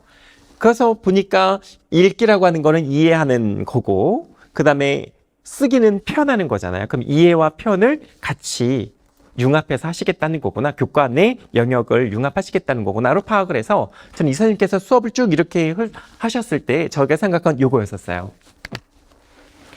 설명 방법을 파악하기를 하는 것을 형성평가를 하시고 근데 설명 방법의 타당성 평가하는 것도 형성평가를 하셨어요. 쉽게 말하면 파악하는 거라든지 평가하는 거 이건 아까 워딩을 보셨잖아요. 위계 봤을 때 파악하는 건 이해 수준이었었잖아요. 낮은 수준이었죠. 그러니까 파악하는 거 수업을 했어요. 그 다음에 평가하는 건 위에 있었죠, 아까. 그것도 다 수업 시간을 하신 거예요. 그러니까 수업 시간을 한 다음에 이 선생님께서는 실질적으로 글쓰기 한다는 거죠. 이게 더 고차적인 거다. 창안이잖아요. 맨 위에 있는 거죠. 그러니까 이 파악하기의 낮은 수준과 평가하기의 높은 수준을 수업 시간에 다 끝내시고 그 다음에 형성평가나 이런 거를 다 끝내신 다음에 실질적으로 정말로 창안하게 하는 고차적인 사고를 끌어내시겠구나라고 저는 분석을 한 거예요. 그렇게 해서 수행평가 논술형을 그렇게 작성을 하셨고 그러다 보니 모든별 활동도 하실 거고 그 다음에 타당성 파악하게 할 때는 저런 식으로 수업을 진행을 하셨겠구나. 그렇게 하겠다는 말씀이구나. 그래서 글쓰기를 할 때는 반드시 그냥 막 쓰는 게 아니라 일반적인 글쓰기 흐름을 활용하라는 거구나. 그럼 이제 설명하는 글이라는 거 하는 것의 일반적인 글쓰기는 처음, 중간, 끝이 있을 거잖아요. 그다음에 내용 전개 방법에서는 뭐 비교 대조가 있을 거고 뭐 이런 것들이 있을 거잖아요. 그래 이제 일반적인 원리를 활용해서 글을 이제 쓰게 하겠다는 말씀이시구나라고 생각을 해서 저는 이 선생님께서는 어떤 글을 제시했을 때 설명 방법이라는 걸 정확하게 이해해야 되고 구조도 알고 있어야 되고 그게 다 수업 시간에 다 진행이 된 다음에 실질적으로 아이가 정말로 주제를 딱 정해서 그거에 대해 설명하는 글을 쓰게 하는 거구나 라고 이해를 했습니다. 결국은 선생님께서 그냥 만드신 게 아니라 굉장히 많은 고민을 하신 다음에 문항을 출제를 하셨겠구나. 그래서 제가 이거를 실질적으로 수업을 하셨는지 여쭤봤어요. 근데 수업을 하신 건 아니죠. 이게 작년에 만든 거잖아요. 근데 구면 이게 이 성취 기준이 2022 개정교과정 성취 기준이에요. 그래서 선생님께서 혹시 출제를 하신 다음에 2022에 맞게 바꾸신 거 아닌가요? 그랬더니 그게 아니라 그냥 생각을 하신 거래요. 그냥 그렇게 해서 만드신 거라고 하더라고요. 뭐 잘 만드셨죠. 그런데 결국에는 이걸 보면서 제가 생각을 했어요. 나도 뭔가를 할 때 수업을 당연히 성취 기준에서 뽑아와야 하고 그거를 잘 연결해서 핵심화해서 뭘 요구하는지 보고 그 다음에 내가 평가할 것이 무엇인지를 설정한 다음에 그 다음에 수업을 어떻게 해야 되겠구나. 결국은 이 선생님께서는 낮은 수준, 높은 수준 다 수업에 한 다음에 창안으로 갔잖아요. 나도 이렇게 해야 되겠구나 라는 아이디어를 좀 얻었던 것 같습니다. 자, 그런 좋은 문항을 좀 만들어 주셔서 감사했고요. 네, 그리고 이제 요건 아까 이제 그 말씀이었고 그리고 요거는 제가 AI한테 이제 물어봤던 것들이에요. 문항을 이제 만들었어요. 이제 문항을 만들었을 때 제가 이제 채점 기준을 만드는데 채점 기준을 만드는데 좀 어려움이 되게 많잖아요. 그러니까 자꾸 우리는 정도부사어를 쓰려고 하지 않나요? 네, 정도부사를 안 쓸 수가 없잖아요. 근데 정도부사를 쓰게 되면 AI가 채점이 가능할까요? 못할까요? 네, 못해요. 얘가 매우 잘한다 뭐 이런 거를 그냥 추상적으로 받아들여서 점수를 위계를 잘 못해요. 어떤 게 매운지를 몰라요. 그런데 우리는 그걸 자꾸 이제 쓰려고 하는 경향이 있죠. 뭐 정확하게, 뭐 타당하게 이런 말을 쓰려고 하는 경향이 있죠. 그래서 이제 AI한테 이제 물어본 거죠. 제가 뭐라 물으면 저렇게 물어본 거예요. 평가 요소별로 수준 차이가 드러나도록 채점 기준표를 작성하면 어떻게 해야 돼? 하고 물어봤어요. 얘 답변을 봐보세요. 아주 중요한 질문입니다. 근데 아주 중요한 질문이래요. 그렇죠. 중요한 거니까 제가 물어봤겠죠. 근데 이 아이는 채점 기준을 작성할 때 평가 요소별 수준 차이를 명확하게 드러내는 것은 공정하고 변별력 있고 피드백을 결정하는 핵심 요소입니다. 저도 알아요. 그러니까 물어본 거잖아요. 그런데 아래의 단계별로 채점 기준을 질적으로 구분하는 구체적인 방법을 안내해 드릴게요 하면서 이렇게 얘기를 한 거예요. 근데 생각을 해보세요. 이게 핵심 평가 요소인 거잖아요. 이게 뭐가 될까요? 네, 저는 이게 채점 요소가 되는 것 같아요. 문제를 이해했느냐 안 했느냐. 채점 요소가 될 수 있잖아요. 근데 주장과 논거라고 하는 것도 마찬가지고 다 채점 요소를 이해가 잘 뽑아주는구나. 그럼 이제 그 채점 요소 뽑아주는 거 말고 그걸 위계를 만들어 봐라 라고 저는 이제 물어봤던 건데 이제 그래서 이제 제가 2번으로 간 거죠. 이 아이가 수준 구분을 양적이 아니라 질적으로 제가 해달라고 한 거예요. 이 아이는 다 양적으로만 하니까. 그랬더니 뭐 이렇게 해요 라고 해서 사례가 많다가 아니라 뭐 사례가 논지를 강화하며 구체적이다. 근데 글이 좋다라는 게 아니라 중심 생각이 명확하고 구조적으로 전개가 된다. 근데 이제 여기 문제가 있잖아요. 어떤 게 문제가 있나요? 사례가 논지를 강화하고 구체적이다. 그럼 구체적인 게 어떤 거냐? 그러니까 제가 이제 그걸 물어봤던 거예요. 구체적인 게 뭐야? 어떤 게 구체적인 거야? 그러니까 얘는 모르는 거죠. 그 다음에 여기 명확하다고 그랬는데 그 중심 생각이 명확한 게 어떤 거야? 이제 물어봤죠. 그러니까 얘도 몰라요. 근데 우리도 저렇게 쓰잖아요, 사실. 그러니까 저는 저런 걸 쓰고 싶지 않아서 물어봤었는데 이 아이도 정확하게 구별 안 되는 거예요. AR을 누가 만들었을까요? 인간이 만들었잖아요. 그러니까 인간이 만들었으니 이제 똑같은 대답을 하고 있는 거죠. 그래서 얘는 명확하게 인지를 못하는구나 싶어서 그러니까 계속 저는 이 아이랑 한 몇 시간을 씨름을 했던 것 같아요. 계속 이제 물어보고 답 받으면 그거 아니야. 다시 해봐. 계속 이제 했던 거죠. 그래서 이제 이 아이는 결국은 수준 차이를 구분할 수 있는 판단 기준으로 제시한 게 이런 것들이 돼요. 저희가 쓰면 안 되는 거 아닌가요? 이런 거? 이런 거 쓰면 안 되잖아요. 근데 이 아이는 이렇게 쓰더라고요. 그래서 제가 다시 물어봤어요. 너 그러면 너가 이렇게 정해줬잖아. 너 이 용어를 내가 만약에 채점 기준으로 쓰면 너 채점할 수 있어? 라고 물어봤어요. 뭐라고 대답했을까요? 아니요, 저는 못합니다. 이렇게 해놨어요. 왜 못한다고 했을까요? 자기는 대체로가 어느 정도인지 모른대요. 그 다소가 어느 정도 자기는 모른대요. 인간은 알 수 있지만 자기는 그걸 알 수가 없으니 채점 못한다. 근데 너 나한테 왜 나한테 그렇게 가르쳐줬어? 그랬더니 자기를 만든 게 인간이어서 그렇게 가르쳐줬대요. 참 제 생각에는 이 AI 채점 기반을 한다는 거는 정말로 갈 길이 아직은 좀 남아있는 것 같습니다. 정말로 답이 명확하게 있는 것들은 채점이 가능한 것 같아요. 그리고 실제로 연수를 다 들어보면 3점, 2점, 1점짜리로 채점을 하시거나 또는 2점, 1점으로 채점을 하세요. 그러니까 예를 들어주시는 걸 보시면. 그런데 그것도 다 답이 명시적으로 드러나는 것들만 집어넣어서 채점을 하시는 경우가 있더라고요. 그러니까 저는 이제 요청을 하죠. 그러면 열려있는 걸 한번 해봐라. 그 아이한테 열려있는 거로 했을 땐 채점이 어떻게 되느냐라고 물어보면 그분은 그걸 해보신 적이 없으니 좀 난감해 하시긴 하시죠. 그래서 저는 실질적으로 열려있는 것을 채점한 걸 가지고 저는 한번 돌려봐야 된다는 생각이 들어요. 근데 아직은 그것까지는 안 하고 있는 것 같습니다. 근데 이 아이랑 한참 이제 씨름을 하다가 결국 만들어준 게 이제 이런 거예요. 이런 문장이에요. 논거가 주장과 완전히 일치하며 구체적인 사례를 통해 논리를 설득력 있게 전개한다. 다 이해가 되잖아요. 무슨 말인지. 근데 저는 설득력 있게라는 말이 좀 걸렸던 것 같아요. 어떤 게 설득력 있는 거지? 그냥 논거랑 주장이 일치하는 것 자체가 설득력 있는 건가? 아니면 구체적인 사례를 제시했기 때문에 설득력 있는 건가? 자, 그런 부분이 좀 생겼고요. 그 다음에 이 아이가 두 번째 낮은 수준이 논거가 주장과 대체로 일치하며 대체로를 썼어요. 그럼 대체로 일치하는 게 뭔지를 봐야 되잖아요. 그 다음에 다소 일반적인 사례를 통해 다소 일반적인 건 뭔가요? 일반적이면 일반적이지 다소 일반적인 건 뭐예요? 그러니까 저는 그런 거를 잘 모르겠어요. 그러니까 이 AI가 사실 이런 말 쓰질 않죠. 다소 일반적이라는 말 쓰지 않거든요. 근데 일반적이면 일반적이지 다소 일반적인 게 뭘까요? 이게 AI 용어인 것 같아요. 그러니까 AI는 이제 우리한테 주는 그 용어들을 저희가 잘 살펴봐야 되는 것 같습니다. 그리고 논거가 주장과 부분적으로 관련되며 그럼 부분적으로 관련된 게 뭘까? 그러니까 얘도 결국은 정도부사를 자꾸 쓰고 있어요. 그러니까 저희는 정도부사를 빼고 싶은데 왜냐하면 학부모님들이 정도부사를 보고 민원을 넣으시는 거잖아요. 대체로 일치된다는 것과 완전히 일치되는 것이 무엇인가요? 라고 저희한테 물어봤을 때 저희가 대답을 하면 괜찮아요. 답변을 줄 수 있으면 괜찮지만 저희가 답변을 못 해요. 그러면 민원을 이제 세게 넣으시는 거죠. 그래서 교사가 설명을 못한다는 건 문제가 있다는 거잖아요. 그래서 저런 정도 부사를 빼려고 노력을 하는데 그게 그렇게 또 쉽지는 않은 것 같습니다. 그러니까 AI가 채점을 할 때는 저런 정도 부사를 정리해 줄 필요가 있는 것 같아요. 결국은 어떤 얘기가 돼버리냐면 아까 저희가 그 성취 수준을 막 구별할 때 이게 어느 정도인가요? 적절하게 어느 건가요? 효과적으로 어느 정도인가요? 그걸 저희가 해석을 해내야 됐잖아요. 채점 기준을 만들었을 때 완전히 일치하는 것과 대체로 일치하는 게 뭔지를 저희가 생각한다는 거랑 똑같은 것 같아요. 그러니까 결국엔 이건 쉽지 않구나 해결이 하는 생각이 좀 들었고요. 이것도 이제 똑같은 질문이에요. 제가 이제 저런 질문 던진 거죠. 너 정도 부서를 판별하는 게 너무 어려워. AI로 채점할 때는 그게 어때? 그랬더니 얘가 못한다 이제 얘기를 한 그 장면입니다. 그 장면이고요. 근데 이제 이 아이가 이제 이 얘기는 해줬어요.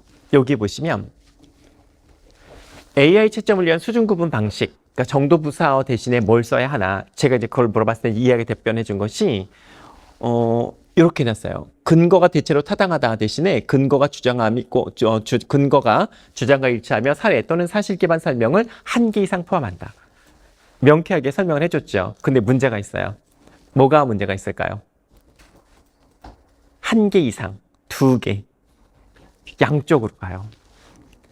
그러니까 질적인 거를 해달라고 하면 정도 부사를 쓰고 그 질적인 거, 그걸 좀 질적인 걸 담보해달라라고 하면 이 아이는 양적인 걸 자꾸 갑니다. 그래서 그런 부분이 저희가 문제가 있어서 조금 더 저희가 생각을 해볼 필요가 있는 것 같고요. 요거는 이제 실질적으로 저희가 개발한 그 선생님께서 이렇게 이제 작성을 해주신 거예요. 여기 채점 기준 한번 잠깐 봐보세요. 여기 평가 요소 옆에 채점 요소가 있고 이제 수행순위 이렇게 있잖아요. 여기는 이 선생님께서 가급적이면 정도 부사를 쓰지 않으려고 애를 쓰신 거거든요. 자료의 맥락을 고려해 아트벙커의 설립 취지, 더 라운지의 공간 조성 목적과 달의 휴식과 재충전이라는 그림 A의 상징적 의미를 정확하게 파악하고 이를 종합적으로 연결하여 더 라운지의 특성을 명확하게 서술함이라고 했어요. 물론 명확하려는 말에 걸리긴 하지만 못 알아듣는 게 없잖아요. 쓰라고 하는 게 다 있잖아요. 취지를 썼느냐, 그 다음에 공간 조성 목적을 썼느냐, 그 다음에 상징적 의미를 파악했느냐, 그 다음에 잘 연결했느냐, 요 네 가지잖아요. 근데 이제 이 채점 기준이 좀 그럴듯하잖아요. 근데 얘가 문제가 있어요. 이렇게 했을 때 AI는 어떻게 채점을 해버릴까요? 이렇게 했을 때 얘는 채점을 어떻게 하면 얘는 이걸 썼느냐 안 썼느냐만 채점을 해요. 그러니까 취지라는 것이 이거 취지야. 그다음 이거는 목적이야. 그다음 이거는 의미를 쓴 거야. 이거는 특성을 진술한 거야. 이렇게만 파악을 해서 점수를 주더라고요. 그러니까 양적인 것만 채점을 하지 질적인 거를 얘가 잘 못하는 것 같아요. 그래서 AI가 그런 부분도 있고 그럼에도 불구하고 이 진술은 그나마 그 이전의 진술에 비해서는 좀 진일보한 거죠. 그러니까 어느 정도 부서를 많이 빼려고 한 거잖아요. 그런 부분이 좀 있다는 거고, 그러니까 어떻게 보면 그런 것 같아요. AI를 활용해서 채점을 한다? 그거는 정말로 먼 미래의 얘기인 것 같고요. AI가 지금 현재 채점을 한다는 거는 양적인 채점에 근거하는 것 같고, 그 다음에 우리 하이러닝에 있는 선호수형 있죠. 거기서는 타당하다라는 말을 걔가 알아듣는데요. 근데 타당하다라는 말을 썼을 때는 3수준 정도까지는 타당하다는 걸 얘가 알아들어요. 근데 4수준으로 가면 타당하다는 것을 못 알아듣더라고요. 그래서 그런 부분도 좀 있고, 그래서 이게 저희가 굉장히 많이 연구를 더 해봐야 되는 것 같고요. 이거는 그냥 딱 단시간에 끝나는 게 아닌 것 같습니다. 그러니까 몇 년에 걸쳐서 해야 되는 것 같아요. 너무 뻔한 얘기를 하고 있죠, 제가. 저도 이거를 하면서 너무 뻔한 건데 이거 어떡하지? 라는 생각을 하긴 했는데요. 근데 어떡해요, 뻔해도. 네, 별로시죠. 네. 근데 이제 이 아이가 제가 이제 이거를 가지고 조금 더 명료하게 해줘봐 라고 했더니 제가 저렇게 이제 얘가 해준 거예요. 빨간색 네모 5점짜리를 저렇게 바꿔준 거예요. 더 라운지의 공간적 특성을 얘는 아예 밝혀줬잖아요. 요소를. 소통이라는 개념이냐, 문화라는 개념이나 뭐 연결성이라는 거를 정확하게 추출했고, 그다음에 나의 그림 해설과 연결해서 달의 휴식이냐, 숨은 주인공이냐, 재생 치유 공간의 의미까지 해석해서 통합적으로 설명했다. 저거를 이제 해줬어요. 근데 쟤 명료하잖아요. 근데 문제가 있지 않나요? 쟤 어떤 문제가 있나요?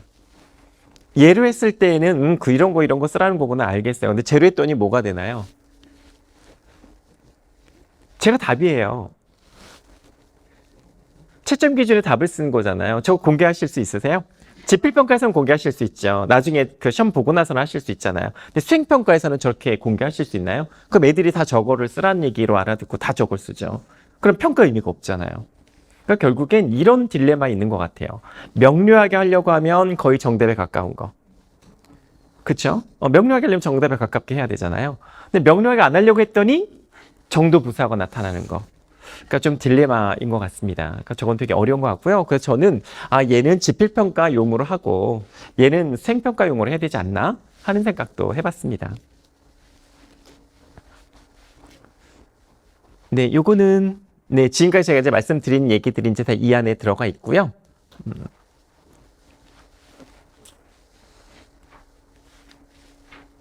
네, 요것도 네, 다 안에 들어가 있는 것 같습니다.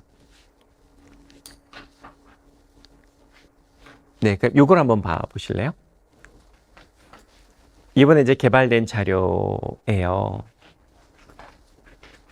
위에 거는 과학과이고요. 밑에 거는 사회과입니다.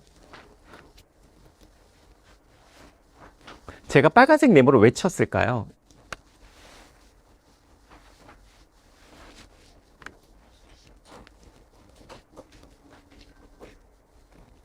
빨간색 네모를 친 이유가 뭘까요?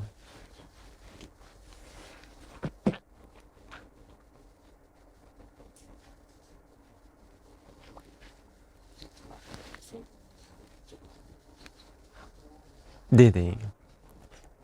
그러니까 AI를 활용해서 논술형 평가를 개발한다라고 했을 때에는 아까 이제 앞에서 저희가 세 가지 방향을 잠깐 도입 부분에 말씀을 드렸었잖아요.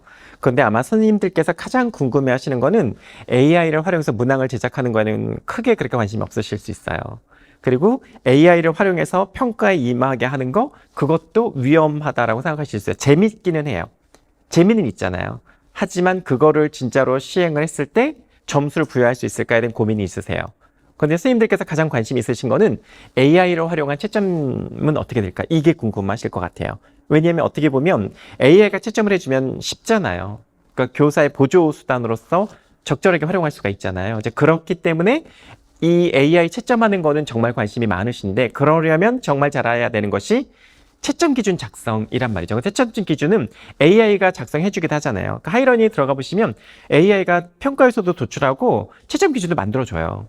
채점 기준도 만들어주지만 321로 되어 있을 거고, 그거에 따라서 채점을 했을 때 정말로 내가 원하는 대로 됐는지 확인하는 것도 교사의 몫이잖아요. 그러니까 또 다른 일이 돼버릴 수 있단 말이죠. 그러려면, 그거를 좀 미연에 방지를 하려면 결국은 교사가 채점 기준을 알아서 작성을 잘 해줘야 돼요. 그래서 그걸 보완을 해야 된단 말이죠. 그것만 잘 이루어지면 AI 채점은 쉽게 갈 수가 있을 것 같습니다. 그러니까 이게 굉장히 중요하다는 건 알겠는데 이거 작성이 어렵다는 거죠. 그래서 이걸 만드신 선생님들께서도 AI가 채점한다는 걸 염두에 두고 만드신 거예요. 왜냐면 상반기 자료가 AI 채점 기반이었던 거잖아요. 그래서 그거를 염두에 두시고 채점 기준을 만들려고 굉장히 애를 쓰셨는데, 그런데 이제 문제는 사점에 보시면 두 도구의 장점과 단점을 설명하고는 알겠어요. 장점을 설명했느냐 안 했느냐 이거잖아요. 근데 구체적으로 설명을 하고 있어요. 그럼 구체적으로 설명을 하는 건 어떤 걸까요? 예를 들어서 설명을 하는 걸까요? 아니면 뭐 또 다른 방법이 있겠죠. 구체적인 거는 이제 그렇게 하라는 건지, 그 이를 바탕으로 측정 표준의 필요성을 논증한다. 그것까지는 이제 알겠어요. 어쨌든 도구가 있을 때 그 도구의 장점과 단점을 쓰고 측정 표준의 필요성이 왜 필요한지 그걸 쓰라는 얘기인 거잖아요. 근데 이제 구체적이란 말씀으로 인해서 3점하고 이제 차별화가 된다는 거죠. 근데 3번은 봤더니 장점과 단점은 구체적으로 설명을 했대요. 그런데 필요성과 연결성에선 좀 떨어진대요. 근데 제 생각은 구체적으로 설명한다는 것까지는 4점과 3점은 같이 주겠다는 얘기인 것 같아요. 그런데 필요성을 논증을 잘했으면 4점, 다소 떨어지면 3점. 그 다소 떨어지는 것이 무엇인지가 이제 문제인 것 같고, 일단 구체적으로 설명하는 것도 무엇인지는 조금 궁금하지만 다소 떨어진다는 건 어떤 걸까요? 그냥 측정 표준에 필요해. 왜냐면 구체적으로 이미 설명했잖아요. 장점과 단점 이러려 하기 때문에 이러한 점에서 필요해. 그래서 이러한 거 있어. 이렇게 얘기하면 당연히 4점 줘야 되는 거 아닌가요? 그럼 다소 떨어진다는 건 어떤 걸까? 어떻게 썼을 때 4점이었을까? 그런 이제 궁금증이 생겼고요. 그 다음에 2점짜리에서는 측정 표준의 필요성을 설명을 했어요. 설명을 했으나 당위적인 수준에 그친대. 당위적인 거는 뭐 당연히 필요하면 이런 얘기인 거잖아요. 이제 그런 것을 했을 때는 2점이래요. 그래 3점하고 2점하고는 좀 알겠네요. 그죠? 그냥 이 3점은 진짜로 필요성을 쓴 거고 2점은 필요하다 이렇게 썼다는 거잖아요. 그건 알겠어요. 그리고 이제 1점을 보니까 장점과 단점만 나열했대요. 그러니까 필요하다 이런 말을 안 썼다는 얘기인 거잖아요. 너무 좀 단순하게 쓴 건 아닐까 하는 생각이 좀 들기는 하고 아이들이 필요성을 썼을 때 필요성을 정말 안 쓸까 하는 생각도 들고 그런 생각을 많이 좀 했던 것 같습니다. 그래서 여기에서는 다소 떨어지는 게 뭘까? 구체적으로 설명하는 게 뭘까? 이 부분을 좀 생각하게 만들었던 것 같습니다. 이거는 중학교에서 나온 겁니다. 여기는 점수가 없잖아요. ABCD잖아요. ABCD만 나왔다는 것만 봐도 이게 중학교 거구나라고 알겠죠. 왜냐면 이거는 평가가 없잖아요. 1학년 거 같잖아요. 평가가 없으니까 이렇게 한 것 같은데요. 여기서는 봤을 때 어떤 게 있느냐 하면 논리적으로 추론한다고 했잖아요. 그러니까 논리적으로 추론한다는 것은 생각이 다 다를 수 있어요. 출제하는 분들은 생각이 논리적인 거라는 걸 다 알 수 있지만 이 논리적이라고 하는 것이 어떤 걸까를 생각해 봤을 때 여기 있는 내용으로만 본다면 지역성의 의미를 바르게 설명해요. 지역성이라 이런 거야 라고 설명을 했어요. 그리고 지역성이 다른 여러 국가들이 모여 세계를 이루기 때문에 모자이크 세계로 볼 수 있다는 것을 논리적으로 추론하라. 무슨 말인지 이해가 되세요? 제가 좀 이해가 좀 안 됐던 것 같아요. 지역성을 설명하래요. 지역성이나 이런 거야 의미를 설명했고 그 다음에 그 지역성이라고 하는 것이 여러 국가들이 모여서 세계를 이루는 거야. 그러니까 모자이크 세계인 거야. 이렇게 얘기하는 거잖아요. 답 아닌가요? 그게? 그게 답인 것 같고 그 다음에 논리적으로 추론하라는 것이 어떤 걸까? 그러니까 지역성을 설명하고 지역성과 다른 국가들이 모여서 세계를 이루면 모자이크 세계인 거야. 이렇게 말하는 게 논리적인 거라는 건지 좀 그런 부분에 있어서 조금은 좀 부족하지 않았나라는 생각이 들고요. 그런 다음에 여기서 쭉 가다 보면 시가 논리성이 부족하대요. 그 논리성이라고 하는 것이 말 그대로 의미 설명, 그 다음에 여러 국가들이 모여있기 때문에 이런 모여서 세계를 이루는 거야. 이 말을 안 쓰면 논리성이 좀 떨어진다는 건지 이분의 논리성이 무엇인지를 제가 참 찾지를 못했던 것 같습니다. 그런 부분이 있었고 또 추론하지 못한다는 건 뭐 알겠고요. 그 개념만 나열했다는 것도 알겠습니다. 저런 부분들이 이런 걸 작성을 할 때 명료하게 한다는 거는 그러니까 명료하게 하라고 하잖아요. 그런데 실질적으로 명료하게 한다는 거는 정말 어려운 얘기구나 하는 생각을 했습니다. 만약에 저보고 그럼 네가 해봐. 그럼 제가 이거 할 수 있을까요? 저도 못하지 않을까요? 저도 이렇게 말을 해서 그렇게 이렇게 해야 되는데 이분이 이런 것 같아요. 이렇게 말은 하지만 네가 한번 만들어봐라 그러면 제가 만들기 어렵죠. 그러니까 이걸 만든 분의 문제점이 있다는 걸 말씀드리려고 하는 것이 아니라 이거 작성하는 것 자체가 지금 쉽지 않다. 이제 그 말씀 드리려고 하는 겁니다. 정말 작성은 쉽지 않고 AI 기반에서 할 거라면 더더욱 저희가 고민해 봐야 되는 것이 이거다라는 말씀을 드리려고 하는 거고요. 그래서 이거는 앞에 거는 우리 경기도교육청에서 만든 거잖아요. 근데 이거는 평가원 자료예요. 평가원에서 만든 자료는 대부분 보면 제가 이 자료를 갖고 온 이유는 딱 하나예요. 빨간 네모도 있지만 3점, 2점, 1점, 0점, 2점, 1점, 0점, 2점, 1점, 1점 전부 다 몇 수준인가요? 네, 올해 이상하게 평가원에서 자료를 개발한 자료집이 전부 다 3수준인 거예요. 그 3수준은 당연히 어떤 뉘앙스로 받아들이냐면 상중하잖아요. 그러니까 상중하를 가지고 이제 채점 기준을 만드신 거라는 거죠. 근데 한편으로 보면 AI가 채점할 걸 염두에 두시잖아요. 3수준이 제일 낫기는 해요. 그러면 AI가 채점을 할 수는 있습니다. 3수준을 했을 경우에. 그런데 실질적으로 우리가 채점을 할 때는 3수준이 아닐 수도 있죠. 어떤 거는 5수준으로 해야 되고 어떤 건 4수준으로 해야 되잖아요. 근데 AI를 채점하는 걸 염두에 둘 거라면 3수준이 적절한 것 같아 라고 해서 모든 걸 다 3수준으로 해버리면 평가 요소별로 비중이 있을 텐데 그것을 찾지를 못하는 상황이 벌어지기도 하죠. 그래서 저는 AI 채점을 한다고 했을 때에는 고려해야 되는 요소는 한두 가지가 아닌 것 같아요. 그러니까 굉장히 많은 거를 저희가 고민을 해야 되는 것 같고 저희가 계속 연구를 해야 되고 교사 간의 협의가 필요하고 저희가 이제 계속 얘기를 해봐야 되는 부분인 것 같습니다. 지금 여기 보시면 1번이 두 작품을 비교하며 해석하기라고 돼 있고 또 2번이 두 개의 채점 요소로 시와의 유기적 관계를 고려해서 해석하기로 돼 있고 시와의 유기적 관계를 고려해서 나를 해석하는 거로 되어 있습니다. 그럼 생각을 해보세요. 자, 1번과 2번의 비중이 어떤 게 더 높은가 봤을 때 지금 이 상태에 본다면 2번의 비중이 더 높은 거잖아요. 그러면 실질적으로 보면 얘는 4점이잖아요. 2번 그죠? 그러니까 A를 해석하는 거랑 나를 해석하는 거랑 따로따로 해서 그렇지 비중은 얘가 더 높은 거라는 거잖아요. 그런데 각각을 보면 다 비중이 똑같은 거예요. 2점, 1점, 0점, 2점, 1점, 0점. 근데 저렇게 안 되는 경우도 되게 많은 거죠. 그래서 이 평가원에서 만들었을 때는 아마 상중하를 염두에 뒀다는 건 알겠으나 현실에 왔을 때 AI가 채점할 때도 이거는 괜찮은데 문제는 이제 여기 또 있다는 거죠. 명확하게 설명한다는 거, 또 한 가지만 명확하게 설명한다는 거. 결국 양적인 평가인 거잖아요. 양적인 평가는 AI가 정말 채점을 잘하죠. 근데 정말 양적인 평가를 할 거라면 괜찮지만 그렇지 않을 수 있잖아요. 여기 보면 2점, 1점, 1점, 여기에 2점, 1점, 0점은 양적인 게 아니잖아요. 정확하게 명시한다. 뭐 그다음에 명시하지만 뭐 서술하지 못한다. 이런 부분들을 봤을 때는 질적으로 평가한다는 거잖아요. 그러니까 저렇게 했을 때는 AI가 좀 채점하기가 어려워하기도 하더라 하는 부분인 것 같습니다. 네, 이거는 이제 과학과 자료인데요. 자, 과학과에서도 잘 만들려고 애를 쓰신 것 같아요. 이제 그런데 여기서도 보시면 3, 2, 1, 0 여긴 4단계죠. 4, 3, 2, 1, 0 여기도 4단계잖아요. 근데 여기서는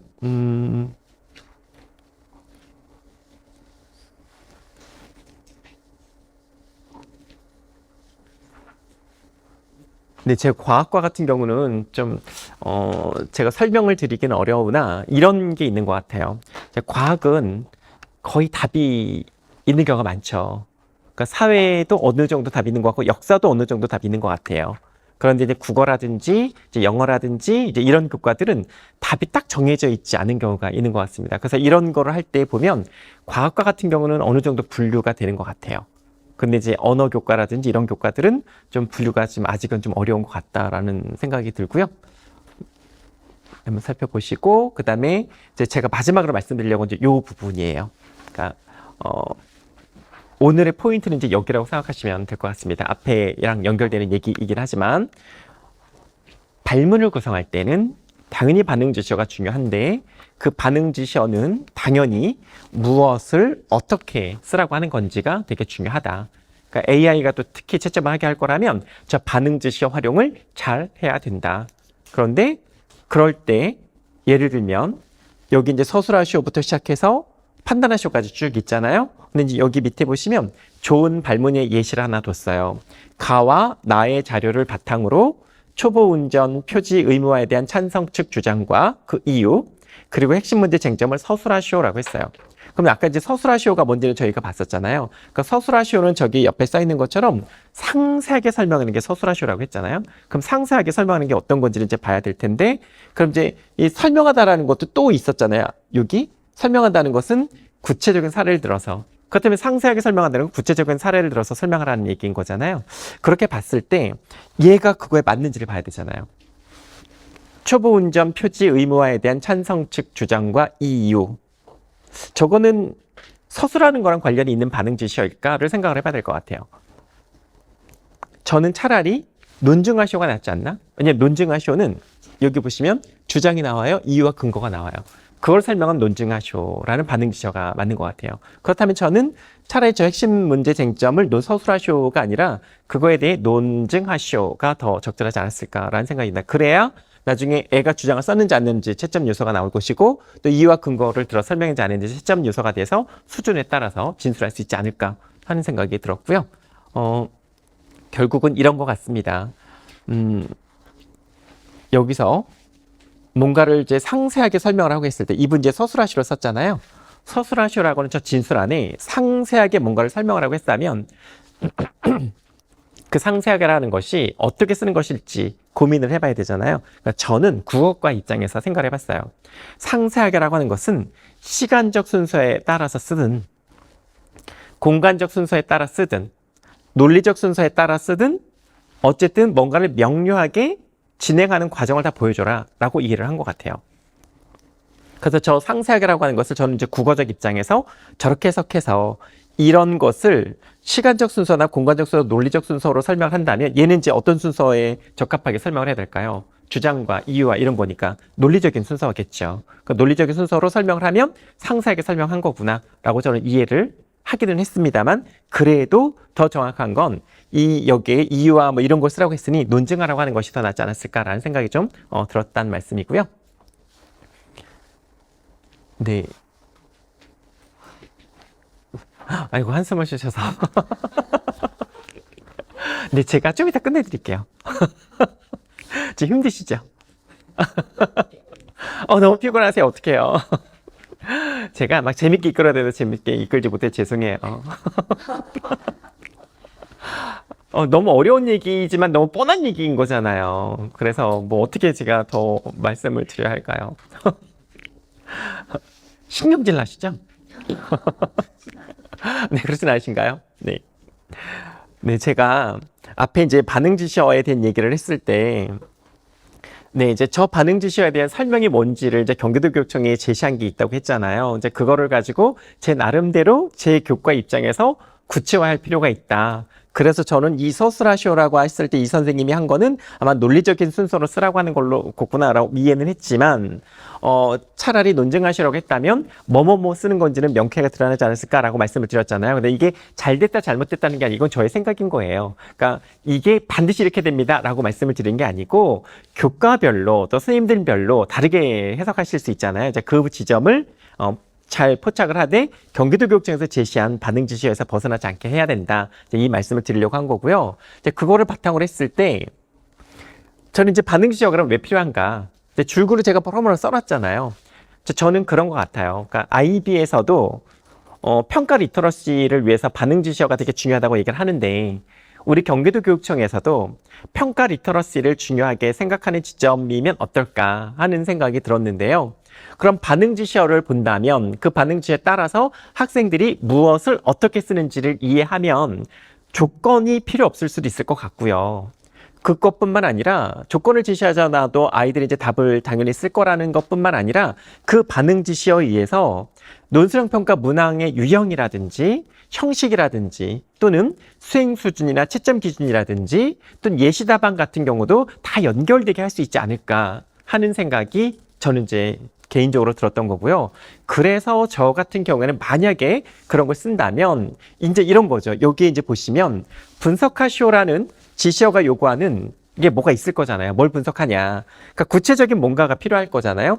그런 것이 뭔가 봤을 때 요소를 구분해야 되고, 그 다음에 요소 간의 관계를 파악해야 되고, 또 그거에 어떤 분석을 미리 애들이 알아서 답을 쓸 수 있지 않을까. 이제 그런 얘기인 거고, 근데 설명하시오라는 거 봤을 때는 단순하게 막 그냥 설명하는 게 아니라 설명 대상이 무엇인지, 그 다음에 그 설명 대상의 상호 관계에 있는 것이 무엇인지, 또 예를 들어서 설명한 것인지, 이게 좋은 거라는 건지 나쁜 거라는 건지, 이런 판단 등과 관련된 것을 아이가 실질적으로 쓰게 하는 연습, 그게 바로 고차적인 사고 능력 측정하는 게 아닐까 하는 생각이 좀 들었다는 거고요.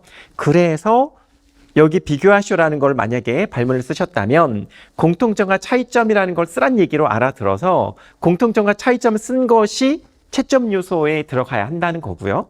그 다음에 설명하시라고 했다면 설명 대상의 특징이나 또는 다른 대상과의 관계라든지 판단에 대한 것을 애들이 쓰게 할 거라면 그러한 요소들이 채점 요소에 들어가야 된다는 얘기고요. 분석하시도 마찬가지고요. 평가하시도 마찬가지라는 거죠. 그런 것들을 썼을 때 그 반응 지시어가 그냥 반응 지시어로만 있는 게 아니라 그것이 답안을 쓰게 하는 것, 그다음에 문항의 유형을 결정하는 것, 그다음에 평가 요소뿐만 아니라 그걸 넘어서서 채점 기준까지 다 연결돼야 되지 않느냐, 이제 그런 제안을 이제 제가 드리려고 하는 거죠. 그런 부분이고, 그것이 아까 이제 이런 관점으로 봤을 때 위에 거는 이제 높은 수준, 밑에 거는 낮은 수준이 아니냐라는 얘기고, 실질적으로 제가 선생님들께서 이제 출제하신 문항을 봤을 때 상위 수준에 있는 것이 네모가 2개잖아요. 밑에 있는 건 네모가 4개잖아요. 그러니까 선생님들께서는 밑에 있는 발문을 많이 쓰신다는 거예요.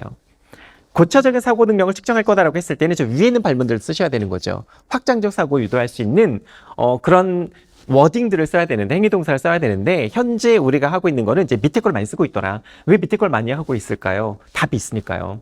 답이 어느 정도 있잖아요. 근데 위에 거는 답이 없잖아요. 평가하는데 답이 있을까요? 분석하는데 답이 있을까요? 나름대로의 기준을 세워서 그걸 설명을 잘하면 그건 답이 되어야 하는 거잖아요. 이제 그런 부분을 고려했을 때 현재 우리는 수렴적인 사고를 유도하는 제한형 논술을 많이 취하고 있는 건 아닐까 하는 생각이 들었고, 또 AI를 염두에 둔다고 했을 때 아마 밑에 거를 많이 출제하시게 되겠지만 이제 위에 것도 저희가 좀 더 연구를 해서 우리 경기도 교육청에서 말하는 AI 채점 기반을 한다면 그걸 조금 더 딥하게 공부하게 시켜서 저희가 조금 다 활용을 해야 되지 않을까 하는 생각이 들고요. 실제적으로 이제 우리 경기도 교육청 하이러닝은 경기도만 있잖아요. 다른 지역은 없잖아요. 그러다 보니 이 하이러닝이 어쩌면 타시도에서도 쓸 수 있는 그런 날이 오지 않을까요? 너무나 잘 만들어서. 그럼 되게 자랑스러울 것 같긴 하지만요. 안 자랑스러우신가요? 네, 저는 좀 그럴 날이 오지 않을까 하는 생각도 들기도 합니다. 네, 그래서 이제 요거는 아까 제가 보여드렸던 경기도 교육청에서 제시했던 그 반응 지시어들이잖아요. 그것을 제 나름대로 이제 특징을 정리해 본 거예요. 이렇게 하는 거구나 라고 저는 정리한 거고, 이게 정답이라는 건 아니에요. 이게 정답은 아니지만 제 교과를 고려해서 이렇게 쓰라는 거구나 라고 한다는 거죠. 예를 들면 분석하시라는 게 있다면, 분석과 똑같네요. 분석은 똑같다면 설명하시오 같은 경우를 봐보세요. 위에 설명하시오가 있잖아요. 구체적인 사례를 들어 용어를 정의한다. 구체적인 사례를 들은다고 했을 때 그럼 그거를 구체적인 사례만 들면 진짜 설명하는 게 끝나냐? 아닐 거라는 거죠. 저는 구체적인 사례와 함께 정의나 비교나 인과나 이런 것 등으로 제시를 해도 설명은 될 거라는 거죠. 라면 끓이는 거를 설명해봐. 그러면 어떻게 하나요? 애들이 예를 들질 않잖아요. 순서를 얘기하잖아요. 그러니까 과정을 얘기하잖아요. 그러다 보니 설명한다는 거는 여러 가지 상황이 있을 수 있다. 구체적인 사례만 들어서 설명하는 건 아니라는 거죠. 그래서 저는 우리 경기도교육청에서 제안한 게 이쪽일 거라면 이거를 벗어나지 않는 한도 내에서 내 교과의 특성을 찾아서 거기에 좀 첨가하거나 추가하거나 하는 것이 좀 필요하다라는 걸 제안을 드리고 싶다는 말씀입니다.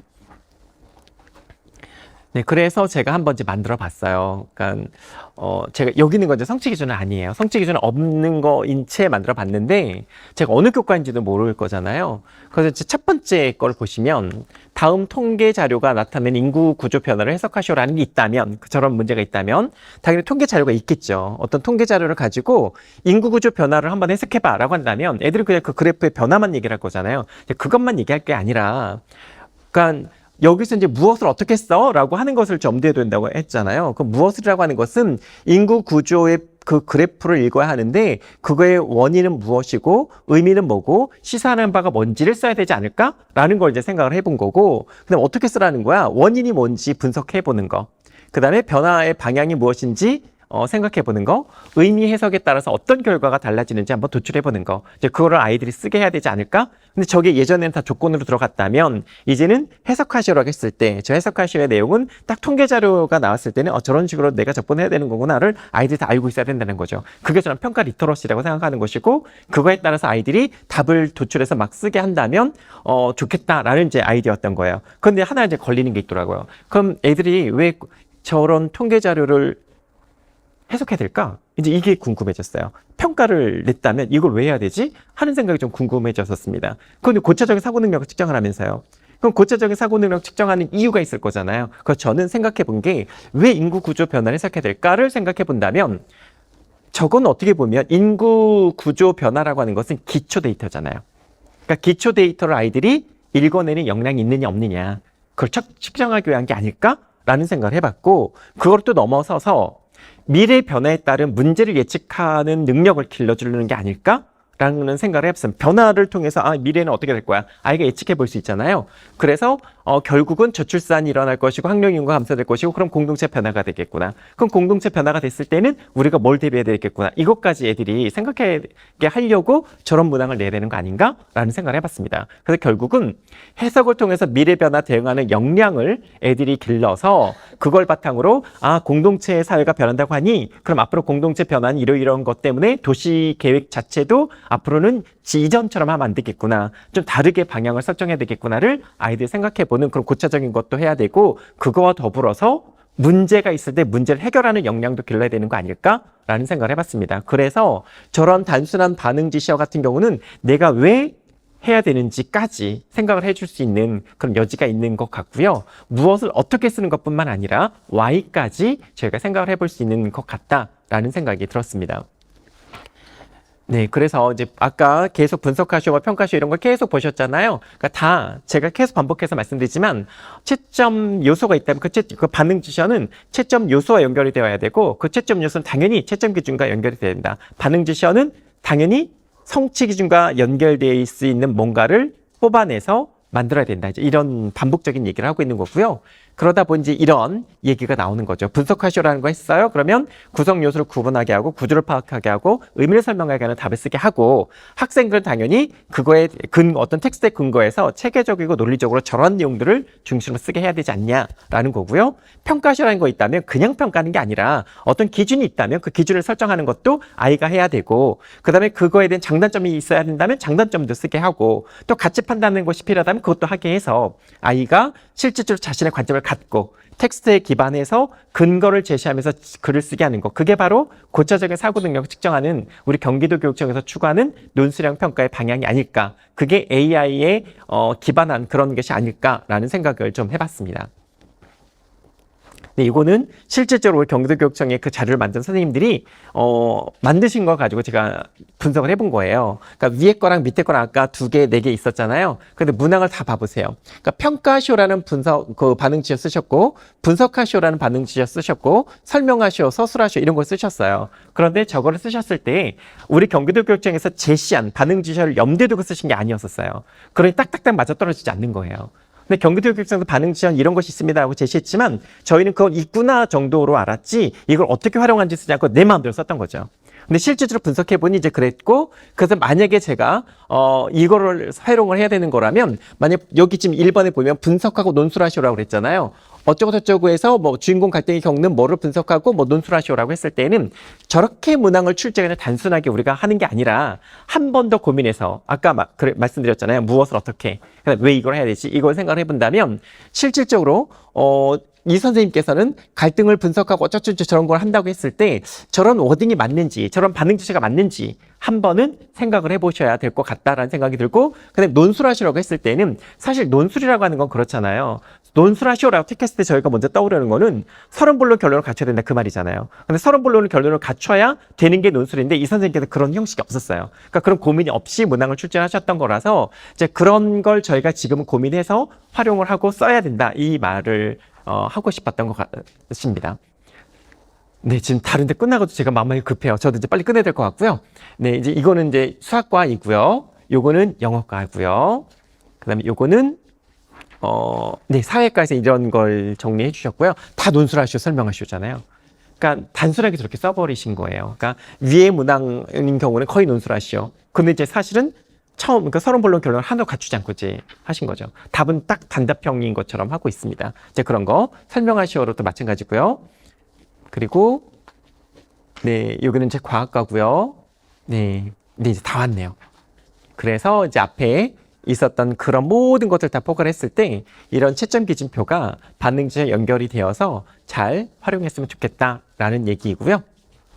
네, 그래서 요거는 이제 마지막으로 요거는 한번 쭉 읽어보시면 좋을 것 같습니다. 요것도 이제 설명 말씀드릴 게 되게 많긴 하는데요.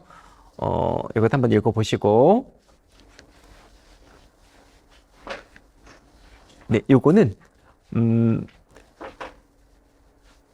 위에 거는 2025 중등 논술형 평가에서 만든 채점 기준이고요. 이건 경비 논술형 평가의 상반기에 만든 자료인데요. 차이점이 있죠. 쟤는 65432 되게 이제 벌림이 있잖아요. 근데 얘는 3일, 3일, 3일, 3일. 조금 이제 지역적으로 들어왔잖아요. 그러니까 제가 좀 염려하는 건 그건 겁니다. 그러니까 AI가 채점한다고 하니 지금 저기에는 평가 요소만 있고 여기는 이건 평가 요소지만 이게 채점 요소일 건 다 아시잖아요. 채점 요소가 들어오니까 어떤 문제점이 발생하냐면 전부 다 이렇게 지역적으로 다 3일, 3일, 3일 이렇게 바뀐다는 문제점이 있어요. 이제 그런 게 과연 바람직한가? 이제 그거는 좀 저희가 생각을 해봐야 될 마지막 고민인 것 같습니다. 네, 여기까지 제가 말씀을 드리고요. 여기서 끝내도 될까요? 네, 감사합니다. 고생하셨습니다. 네. 제가 더 말씀드려야 될 게 있는데 여기서 마치도록 하겠습니다. 감사합니다. 네.